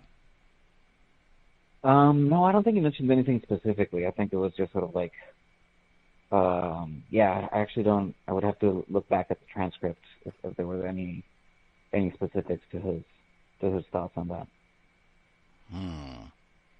Wow, and this would have been. I'm realizing I didn't put dates there, but this would have been also in that kind of period. It would have been like mid to late 1970s when he was first starting at the Guild. Oh, okay. Do you have a sense that if he went out and tried things now, it would be substantially different? Made any progress? I mean, I think that's a good question. I mean, the guild itself has also changed quite a bit. It's also just much smaller than what it used to be. And I think it's in 94, 95 that a group of Black and Latino students form, or like Latino lawyers form, what is known as TUPAC. I forget what the acronym is for, but it's basically, like the non-white lawyer caucus within the guild. So the guild itself has actually become much less white, but it's also just become much smaller, and therefore much less prominent law firms are associated with the guild. So I think there would still be an issue for, especially, recently graduated lawyers necessarily finding a job or a good job in some of these, in some firms, in large part just because a lot of them are not, are no longer associated with the guild. Wow. That's interesting. Not that I'm surprised, but I had to go back to look at that. The CIA was thinking that there was something commie or subversive about the guild at one point. Is that true? Yeah, I mean, the FBI was very convinced that they were a communist front, right? That the Communist Party, and there were a lot of people who were members of the Communist Party in the founding of the guild. There was actually, I mean, one of the first lawyers that were convicted of the Smith Act, George Crockett, a very prominent lawyer in Detroit who later becomes a judge, who was actually a judge, a circuit judge, or I don't know if it was circuit judge, but like a judge in Detroit when the Detroit uprising happened in 1968, and he's I think he's in prison for like about 3 years for his association with the Communist Party. And then in the 60s, and once they started defending organizations like the Black Panthers and Weather Underground, there was constant. I have all these like declassified FOIA files from the FBI, right, where they have these diagrams of all these different radical organizations, and one of them they have the guild kind of like in the middle, right, thinking that the guild is one of the nodes in this sort of radical subversive network. Wow, that is crazy. Like, wow. Okay. Again, we've been reading the report Out of Order: Radical Lawyers and Social Movements in the Cold War. I guess before we let you enjoy the rest of your evening in Puerto Rico, what do you talk about the very portion that we read in Evelyn Williams' memoir, Robert Bloom, where she talks about these young white lawyers coming in, and she thinks it's to get, at minimum, maybe to get publicity for their young career and make a name for themselves, representing some of these militant, Negro clients for the BLA or the Panthers or whatever it is. But she's pointing out beyond that, hey, Robert Bloom specifically, that he is subverting my ability to adequately represent my client, and then sometimes he's like going behind my back and making deals with the prosecution, and now his client thought we were working together, and now they're testifying against us, like what, like this. And I said, oh, that seems like the sort of thing I would expect if this is some sort of COINTELPRO tactic, and we fake like, oh yeah, we're working together, wink wink, and so then we can get your whole defense strategy and everything else, and then bam, subvert all of that and do the exact opposite. I had not considered this before, but you read the same critique that I did of these white lawyers. Just I mean, you included it in your dissertation. Did you think she was making a logical point with her skepticism?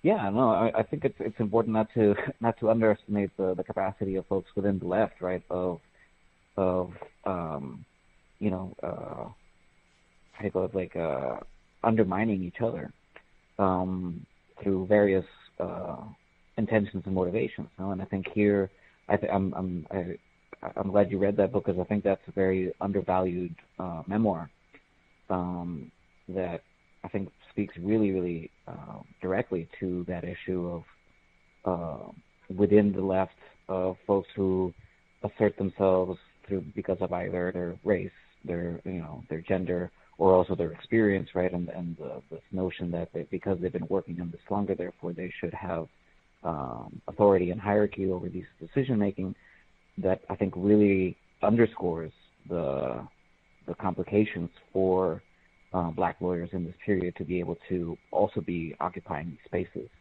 And if I can, I would also bring in another really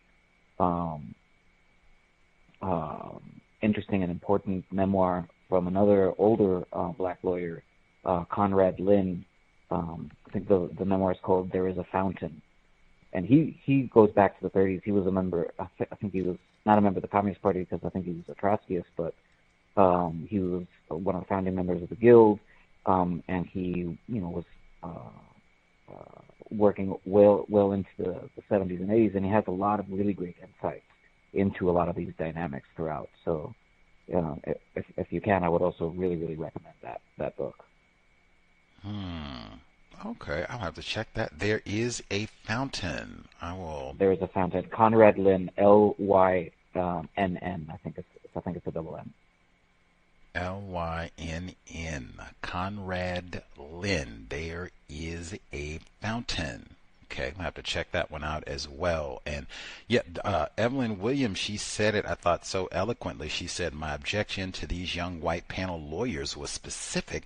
They formed a small in-group cadre and shared an obsession with BLA cases. They were as suspect to me as was the fact that the same judges were repeatedly assigned from the random selection wheel to preside over BLA trials.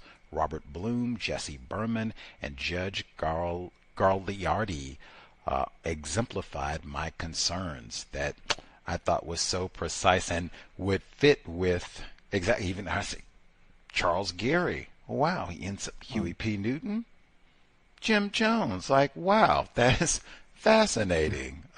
Even he was on the periphery of the Symbionese Liberation Army affair and all that wackiness that went on out there and what have you. But neither here nor there. Great point. I learned quite a bit. Reading the book reminded me of some of the tech. In fact, even before we allow you to go, all of this overreach that happened, where you're talking even in the book about how people began to find out about COINTELPRO and these different surveillance campaigns against the Lawyers Guild and civil rights, Black Panthers, Dr. King, regular black people, that... Are you aware of Congressman Leo Ryan? Is that name familiar? No. Oh, he was one of the ones who went down to Guyana, right? A plus.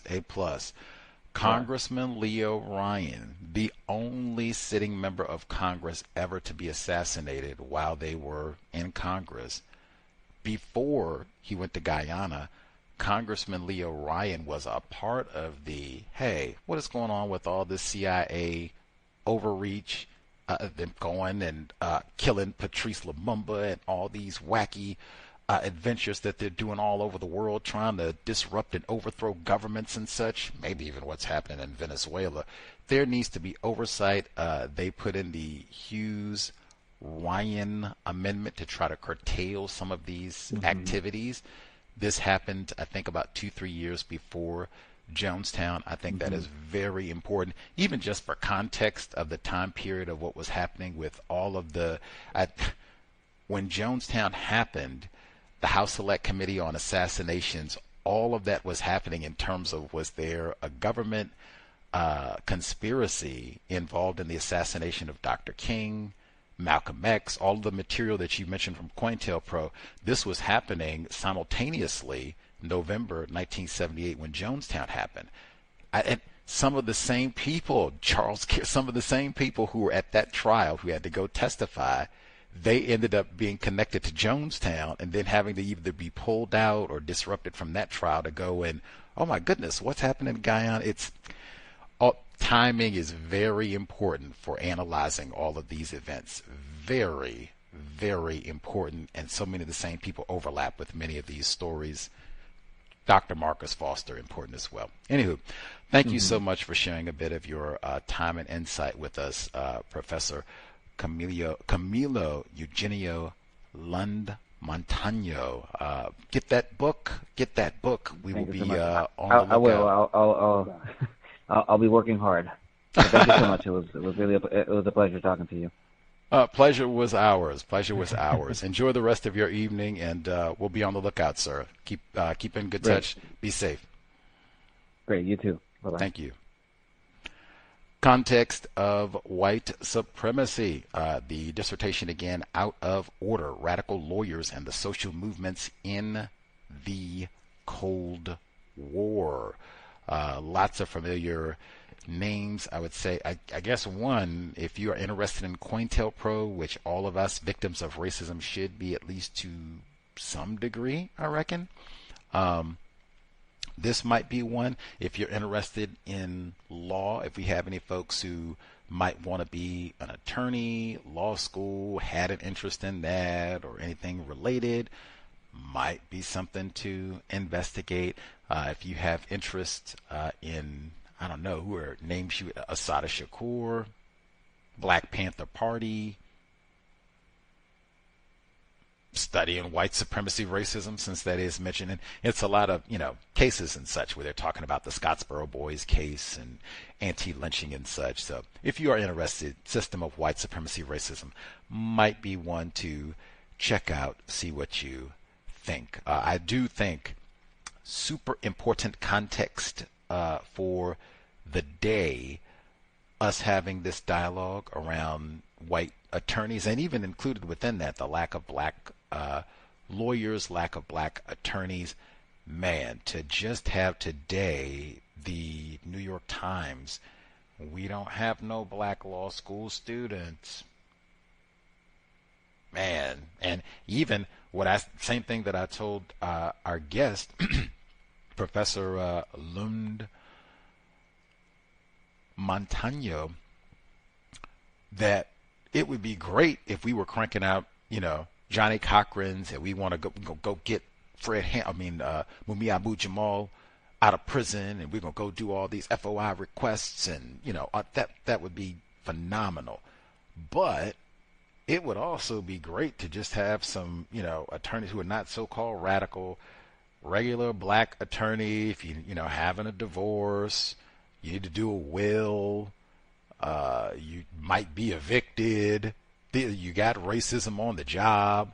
These are things that might not necessarily, I'm going to stick it to the man. I'm getting my law degree to bring down the system. Like I said, I'm getting my law degree to replace white supremacy with justice. That would be ideal. But just having some black people that I have correct intentions, I'm going to go to law school, I'm going to be a lawyer, maybe I can help some black people who need some sort of legal assistance. I can do a little pro bono work on the side and make a little legal living for myself on the plantation. What's wrong with that? Then that is needed.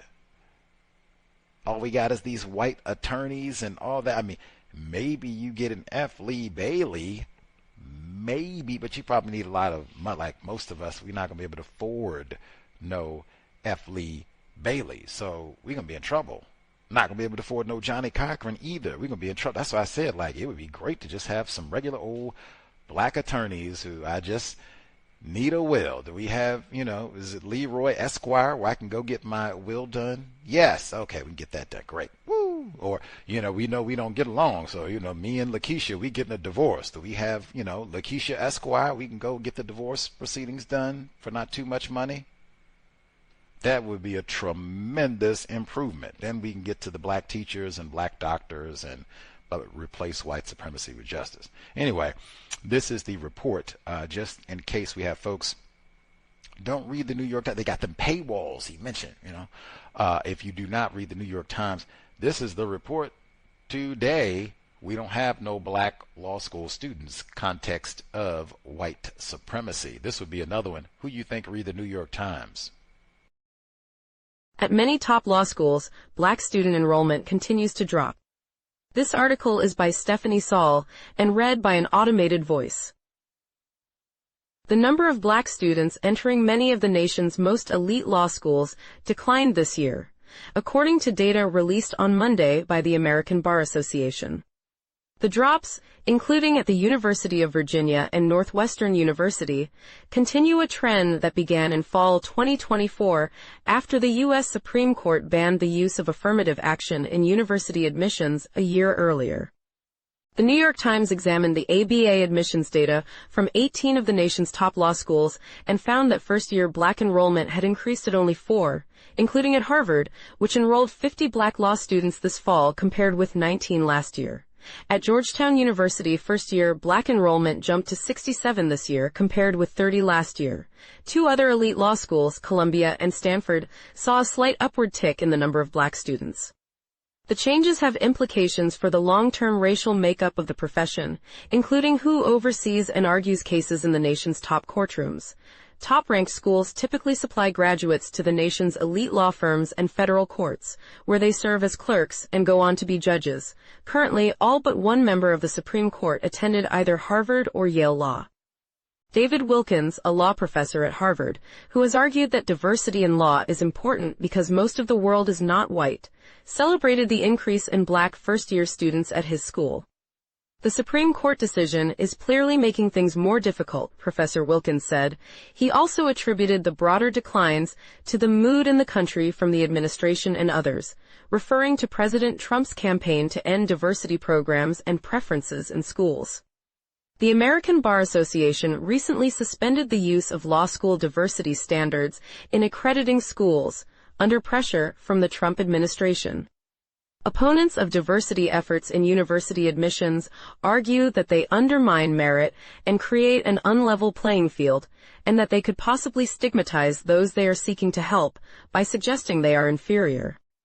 Edward Bloom, whose nonprofit organization, Students for Fair Admissions, filed the lawsuit that reached the Supreme Court, argued for expanding opportunities for students early in life, not racial preferences, as the solution to increasing diversity. Law school's applicants should be evaluated on their academic qualifications, personal achievements, and economic background, not on their race or ethnicity, he said in a statement.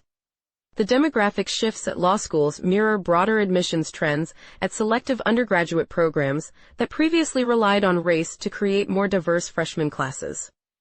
But law school classes are typically small, complicating efforts to measure trends, even as experts caution that 1 or 2 years of data may not reflect long-term trends. Still, several top law schools saw changes this year that, on a percentage basis, were significant. At the Carey Law School at the University of Pennsylvania, 10 black first-year students enrolled this year, compared with 19 last year and 22 in fall 2023, according to the ABA data. At the University of Virginia School of Law, 10 black first-year students enrolled this year, compared with 26 last year and 33 in 2023. The Pritzker School of Law at Northwestern enrolled 15 black first-year students this year, compared with 20 last year. At Washington University in St. Louis, black first-year students declined to 5 this year, compared with 18 last year. At Yale, 22 members of the entering class this year were black, compared with 25 last year. At Harvard Law, the increase in black students made up for a significant decrease the year before. Immediately after the Supreme Court decision, the number of black students dropped to 19 from 46 a year earlier. Black students made up about 3.5% of the entering class last year. The numbers were a jolt to Harvard, which had not seen such low numbers since the 1960s. Harvard Law has been known for educating some of the nation's best-known black attorneys, including President Barack Obama and Justice Ketanji Brown Jackson. In a statement, Harvard Law said that the school would follow the law, and that it also continued to believe that a student body composed of persons with a wide variety of backgrounds and experiences is a vital component of legal education. Professor Wilkins said that the school had worked within the law to encourage excellent black students as well as other students to apply, and once they were accepted, convince them that this was a good place to go to law school. The ABA data showed that the percent of black students entering the nation's 196 law schools, overall, held fairly steady at 7.6%, compared with 7.7% a year ago. Overall, first-year admissions at the nation's law schools increased by 7% nationally. Justin Driver, a Yale law professor who has written frequently about the Supreme Court and affirmative action, said any decline in black law students would spill over into society and, I fear, foment tomorrow's decline in black partners, judges, executives, politicians, and academics. Hispanic law students entering first-year law studies remain fairly steady at about 14%, according to the data. Hispanic, wait a minute, is that like our guest, Camilo Eugenio Lund-Montaño? Is that because he said at the beginning, he said he was white Mexican, so would that include him or no? Just, Anyway, they said the Hispanic numbers are holding steady. Negroes, might not see, might be nice to Brother Clarence Thomas, because ain't gonna see too many more Negro judges, they say. Appreciate Sister Justice Ketanji Brown Jackson. Cowbell. Oh, that's double cowbells. While you have her, ain't gonna be too many more Negro judges.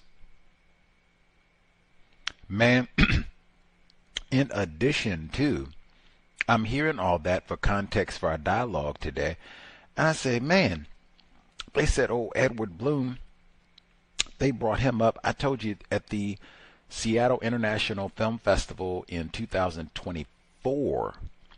I think that was the 70, I won't give out the inaccurate, it's been a while, but the 2024, that was one of the documentary films that I saw last year. In fact, that was the worst film that I saw. It was like an ode to Edward Bloom.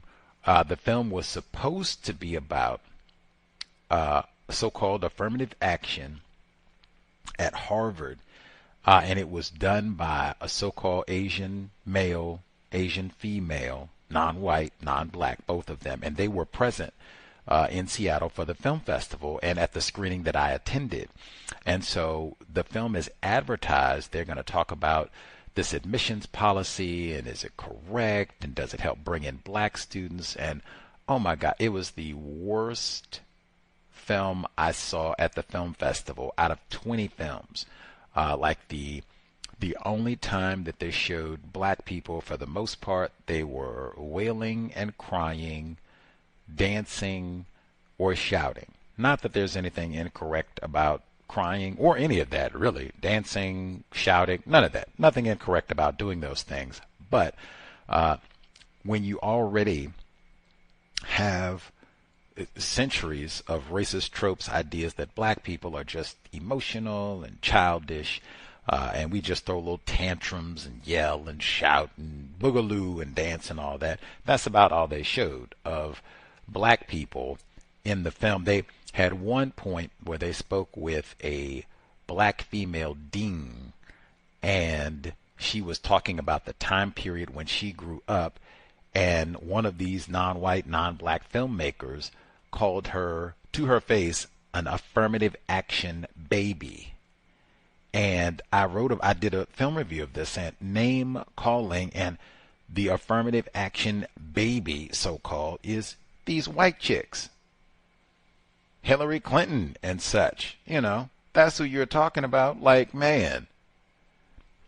Anyway, but this film, and this film, they don't even acknowledge whom has benefited most from so-called affirmative action. Oh, it's people classified as white. White chicks first and foremost, and then we get down to all of the gay and all the rest of it, white people in a wheelchair, elderly white people and all the rest of it. The name of this film is called Admissions Granted, and my film review is right on my page, and I made sure to link Dr. Jennifer L. Pierce. She wrote a whole book on affirmative action and the racism behind white people for decades now, grousing about affirmative action. We got these old unqualified Negro lawyers in here and all the rest. We're not just hiring any old She talks about the Bhakti case this white man saying he didn't get into law school and even examining his credentials. Like, should you have gotten into law school based on your credentials? Anyway, but this film, admissions granted, they do eventually tell you in this documentary that, yes, white women have benefited most, but in a film that is about Harvard, Ivy League school, where they got all these white, non-white, black people who are professors at higher education, some of them at Harvard specifically, deans, people who are Harvard alums, people who are enrolled in Harvard right now and other high Ivy League, really noteworthy schools. They get Whoopi Goldberg. Not that I got anything against Color Purple or The View, but they get Whoopi Goldberg to tell us, you know, white women benefited most from affirmative action. And I asked them, they allowed, do Q&A. I asked them, why did you have Whoopi Goldberg tell us that important bit of information that it's actually not these unqualified negroes, it's these no-count white chicks who have benefited most from affirmative action? And this film that's all about affirmative action, it doesn't focus on these white chicks at all. It doesn't even raise the notion. Could it be that some of these white chicks aren't qualified and they just got in because they're talking about patriarchy and sex? We just going to talk about Leroy. And I asked them, why is Whoopi Goldberg, and at the end of the film, this is like standard 90-minute documentary, this is at like the 80-minute mark. You didn't, been saturated with a good 80 minutes of propaganda. Why tell us now, and with a comedian no less? And they said, oh, we wanted to get somebody who, was well known and people had seen, and, we didn't want to spend a lot of time on it because there were so many things to get to in the film, but we just wanted that to raise that for people to kind of think about. They could kind of chew on that as they left. I said, man, if you get out of here. I didn't hear anything about this film, so I hope it flopped and everybody thought it was super lame. But you have a whole film about affirmative action. Not only do you not tell us what is the enrollment of black students, Asian students, everybody. What are the racial demographics of the student body at Harvard? They don't give you that until way late, also about the 80-minute mark. And then you don't tell us nothing about who benefits. Why is it framed as affirmative action is something that benefits perhaps unqualified and uncouth shouting emotional black people, as opposed to the people who benefited most from affirmative action are white chicks? And we're going to think about that. Nah. The affirmative action babies, Taylor Swift, and we don't want all that smoke. Nah.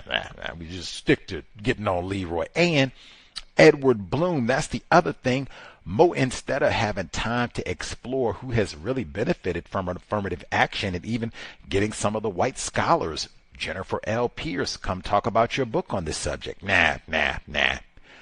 We devote the whole, like half of this film is Edward Bloom, his white wife, his dog. You get to see his whole house, go through his whole legal career, and him to give his specious arguments about affirmative action and how this is lame. And they even said for the people who benefit from this, so-called black people, they assume they don't say white chicks. They don't say all these Hillary Clintons and such go to law school and they're stigmatized. Like, I didn't really earn this. I just got this because I'm a white chick. What white dudes that, my dad went to school here or donated money here or whatever. We cheated how many of them are, if my dad hadn't went to school here, if my dad hadn't had $500,000 to pay off these folks, if I wasn't classified as white, if my name was Leroy, I wouldn't be here. How many white people feel bad about that? They have a difficult time. I feel stigmatized. I didn't really, or you got some hard-working students and I done took their spot, and I just feel like I got this old affirmative action stigma. And I have heard black people who have said they felt this way. Victims guaranteed qualified to them. I would only encourage them. Do your best. Black self-respect. Hold your head up. I can guarantee you, black sister, black brother, black cousin, there are probably more white people than we can count who are way less qualified than you. And the only reason that they got this spot, this job, this enrollment, this scholarship, whatever, is because they are white. You probably got some, they can't even spell white, but they're classified as white. They got the job. They got the position, whatever it is. If it's constructive, they got it. That goes a long way. So if you should get a come up at any point, they give you some old, we got to have an affirmative action hire, and you hit the Negro lottery today, Leroy, so you're going to get the new position, or you can get the raise, or you're going to get the promotion, or you're going to be the new vice president, or we had to make a new position, because of some old lame DEI, and you hit the bingo, Lakeisha. Whoopee. Now, I would still expect that it's probably rigged, and they're going to find a way to fire you or take it back from you within 60 days, that they'll probably do that too. Even if they do, don't you feel bad for like a nanosecond, like I didn't earn this, so I'm not really, get out of here. If you are classified as black, you are probably overqualified for whatever it is. And if you're not, OJT, get to it. Dr. Maya Angelou, she told us, you get in there and you learn, you have correct intention, you learn what you need. But please, man, anything you get, you have earned it, and like 50 times more. Anyway, one of the things that stood out to me in this text, in addition to all the COINTELPRO information that's in this report, these white people and these professional lawyers organizations that he said like 95% white, so that's racially restricted region, right? These white people during the 60s and 70s, this is like peak everyday focus, white supremacy, racism, and worldwide, because you got so-called anti-colonial movements and free South Africa and all of that. This time period, he talks about, we got to switch it. We got to focus on sexism. We got to get these stewardesses. We got to make sure that our white sisters in the skies are safe and not being mistreated. Like, man, when I read that, when I hear that, reminds me of Dick Gregory, because he used to, he would say that the so-called civil rights movement and the works of Dr. King and Rosa Parks and Fannie Lou Hamer, all of their efforts in creating the so-called civil rights legislation and all of this, and not discrimination in the workplace and all of that, that they helped out all of these airline stewardesses, and that exactly what he has in his report, that it used to be you had to be, I guess, young and blonde, maybe white female to be a stewardess. I don't know. They might not have even had males in that position. I have to go and see, but certainly you could not be, I guess, overweight. You couldn't be older, probably disabled, neurodivergent, whole lot of things. You could not be. We didn't even get to non-white. But a whole lot of things would have barred you from that position, to where now you got to get on and demand people put on a mask and all the rest of it. But Dick Gregory say that we fought the battle, and we were the ones that were able to get older white women jobs so they could be stewardesses on a plane, or if they weren't attractive, or if they weren't blonde. And I'd heard him say that a number of times. Victims guaranteed qualified. God bless the dead. When I would hear him say it, I say, man, I don't find it anything to brag about assisting racist white women gain employment. I've seen enough reports of stewardesses who were racist and or hostile to black airline passengers. So yeah, that wouldn't be one that I would be the first to stand like, hey man, like Gus T, because of work we've been doing indirectly, whole lot of white sisters, man, they got jobs and benefits and all kinds of goodies because of our effort. Like, yeah. Like that's kind of the way it goes. Like, it would be a more of like, not forlorn, but like, yeah,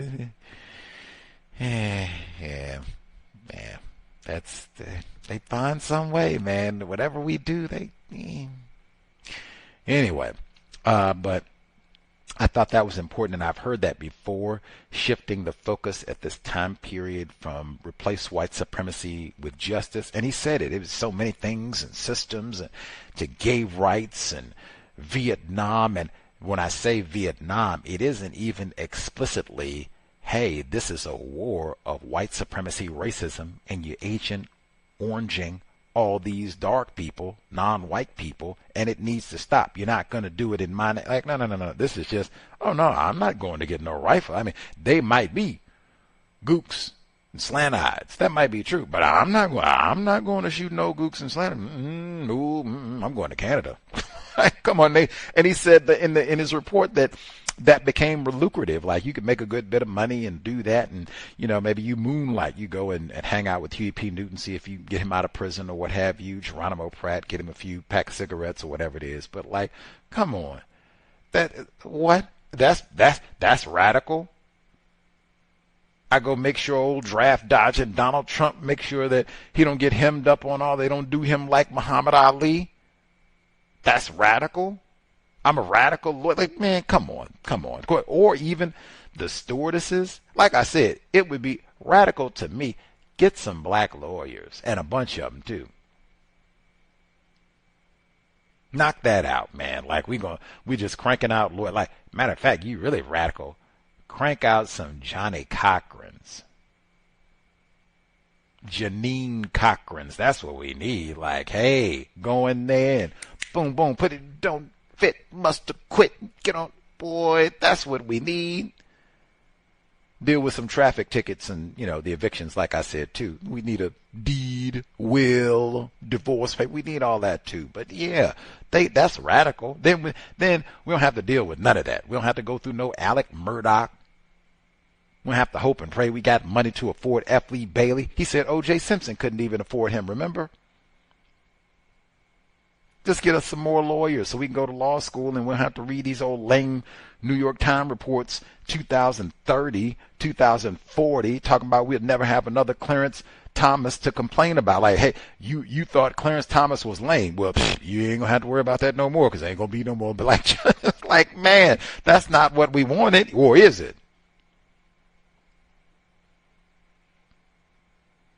I don't think that, or at least that's not what I wanted. I don't think that's getting us closer to, because we've already seen that. We've already seen that for like decades, right? Where they had everybody on the court is white, and we don't have no black judges and no black lawyers. We've seen that. We've seen years and decades and decades and decades of that. That didn't get us no closer to justice, so why do we want that again? I know President Obama, they say, well, we don't need no more President Obamas. Well, I don't think not having no black lawyers, I don't think that's getting us no closer to justice. Incidentally, in that documentary, Admissions Granted, one of the things that they said was at Harvard specifically, most of the students that they accept who are classified as black, they either are born outside the United States or they have one white parent. I said, oh man, that's so easy. And I'm not being slick trying to be no birther in 2026 suggesting he's a Kenyan. I'm just saying, he, does have an African father, so that's kind of on the one, and he does have a white parent. So, yeah, it's kind of almost a twofer with Obeezy. But him notwithstanding, they did say that even that strikes me as kind of, if you're a black person and you want to go to Harvard, you better have a foreign passport or a white mama. Like, dang. I don't know. Like, do they have an explanation for why does that give you a leg up in the application process? Like, anyway, we, I think, should be here Wednesday, December 17, normal time, 8 p.m. Eastern, 5 p.m. Pacific. More with the system of white supremacy, all areas of people activity. Might get back to some of the street design and such. Incidentally, I read the report about Harvard and all that. That shooting that happened up in Brown University, because they had the shooting over in Australia, they're saying it's anti-Semitism and all that, so-called. But they had the shooting at Brown University as well, and they arrested a person of interest who had connections to Cedarburg, Wisconsin, which is a racially restricted region just outside of Milwaukee. I was just in Cedarburg, Milwaukee, months ago this year. But they released him, and they said this person that they detained, they don't have any evidence to connect him to the deadly shooting. So who did this? And they got all these videos of people like, what in the world? And where's security? And you got all these cameras, and how could you come and do all this and you haven't even got the person yet? And man, it gave me tremendous pause. I guess one, hopefully, University of Washington, the quarter ended, so hopefully lots of folks, if you have people or you yourself are at school, college, university, or what have you, semester, quarter is ending, so you can get the heck out of there and go, be at home or be at your house, be with your attempted family, be someplace safe. And yeah, we can try this again in 2026, but man, that is a little bit terrifying to think that someone can, because that's kind of Luigi, who did the shooting of the CEO, to come and shoot not one person, but to do a mass shooting at a public university, and you can disappear in the crowd. Like, wow, that is terrifying.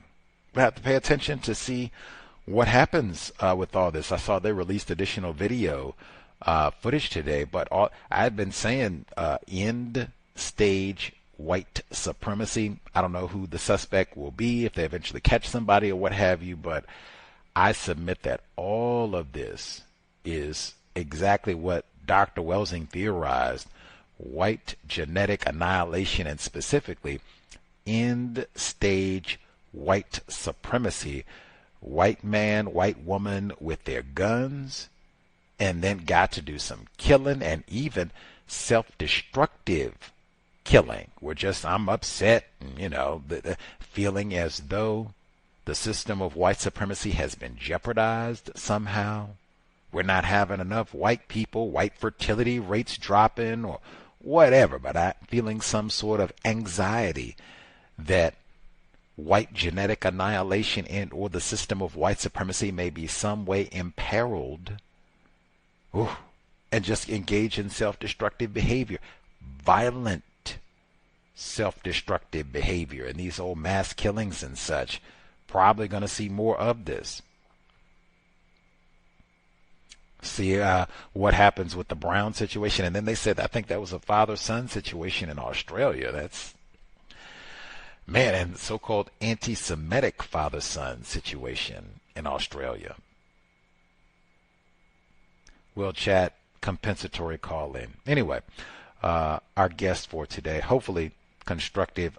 Hey, these white lawyers and such, or at least some of these old wacky white people doing the bombings and all the rest of it, that is what we're reading about right now. Tonight we bombed the U.S. Capitol. We haven't even got to the part where they bombed the Capitol. So tune in. I think this is our 4th installment this here Friday by William Rosenau. We already had a whole chapter on the Assata Shakur prison break and the M19 white people helping to break her out of prison, as well as William Morales. We talked about him today and going out bombing stuff. But more to come with these white people who say that they are not racist, working against racism. And some of them, I think they did go to law school, at least originally. So, yes, similar subject matter indeed. Any hoodles, hopefully worthy of your time and energy as we get into the end of the calendar year and the thick of the so-called holiday season. Stay safe everywhere. If anything, all these old shooting incidents and such, the holidays, they say lots of people have mental health crises this time of year. The stress of it all, alcohol consumption, bills, stress with being around family or not being around family or both or whatever. It could be a large number of factors for this time of year. And then we got natural disasters out here in Washington State too. So all of it, man, be mindful that people could be having all kinds of mental health difficulties, and that could be manifested in many ways. Hey, sobriety would be best. I don't think getting Mad Dog 2020 is going to help if you or someone you care about is experiencing mental health issues. Man, speak with a professional. Let them know that you are there and can help if they need to find resources or need to talk about something or whatever. But I don't think, because they will encourage that during the holidays to get liquored up and all the rest of it, I do not think that is the best idea, particularly when many people deal with mental health issues during this time of year. Sobriety would be best. Creator, we ask that you help us remember. Stop saying not all white people are racist. Remind us to maximize our time and energy to replace white supremacy with justice. Remind us not to waste non-white people's time and energy, especially our own. Remind us not to name call people classified as black. It has been time. Replace white supremacy with justice immediately. Cow signing out. Nigga, you so brainwashed. I'm a victim, brother. No problem. You're a victim. I'm a victim of 400 years of conditioning. Shut up. The man has programmed my condition. Even my conditioning has been conditioned.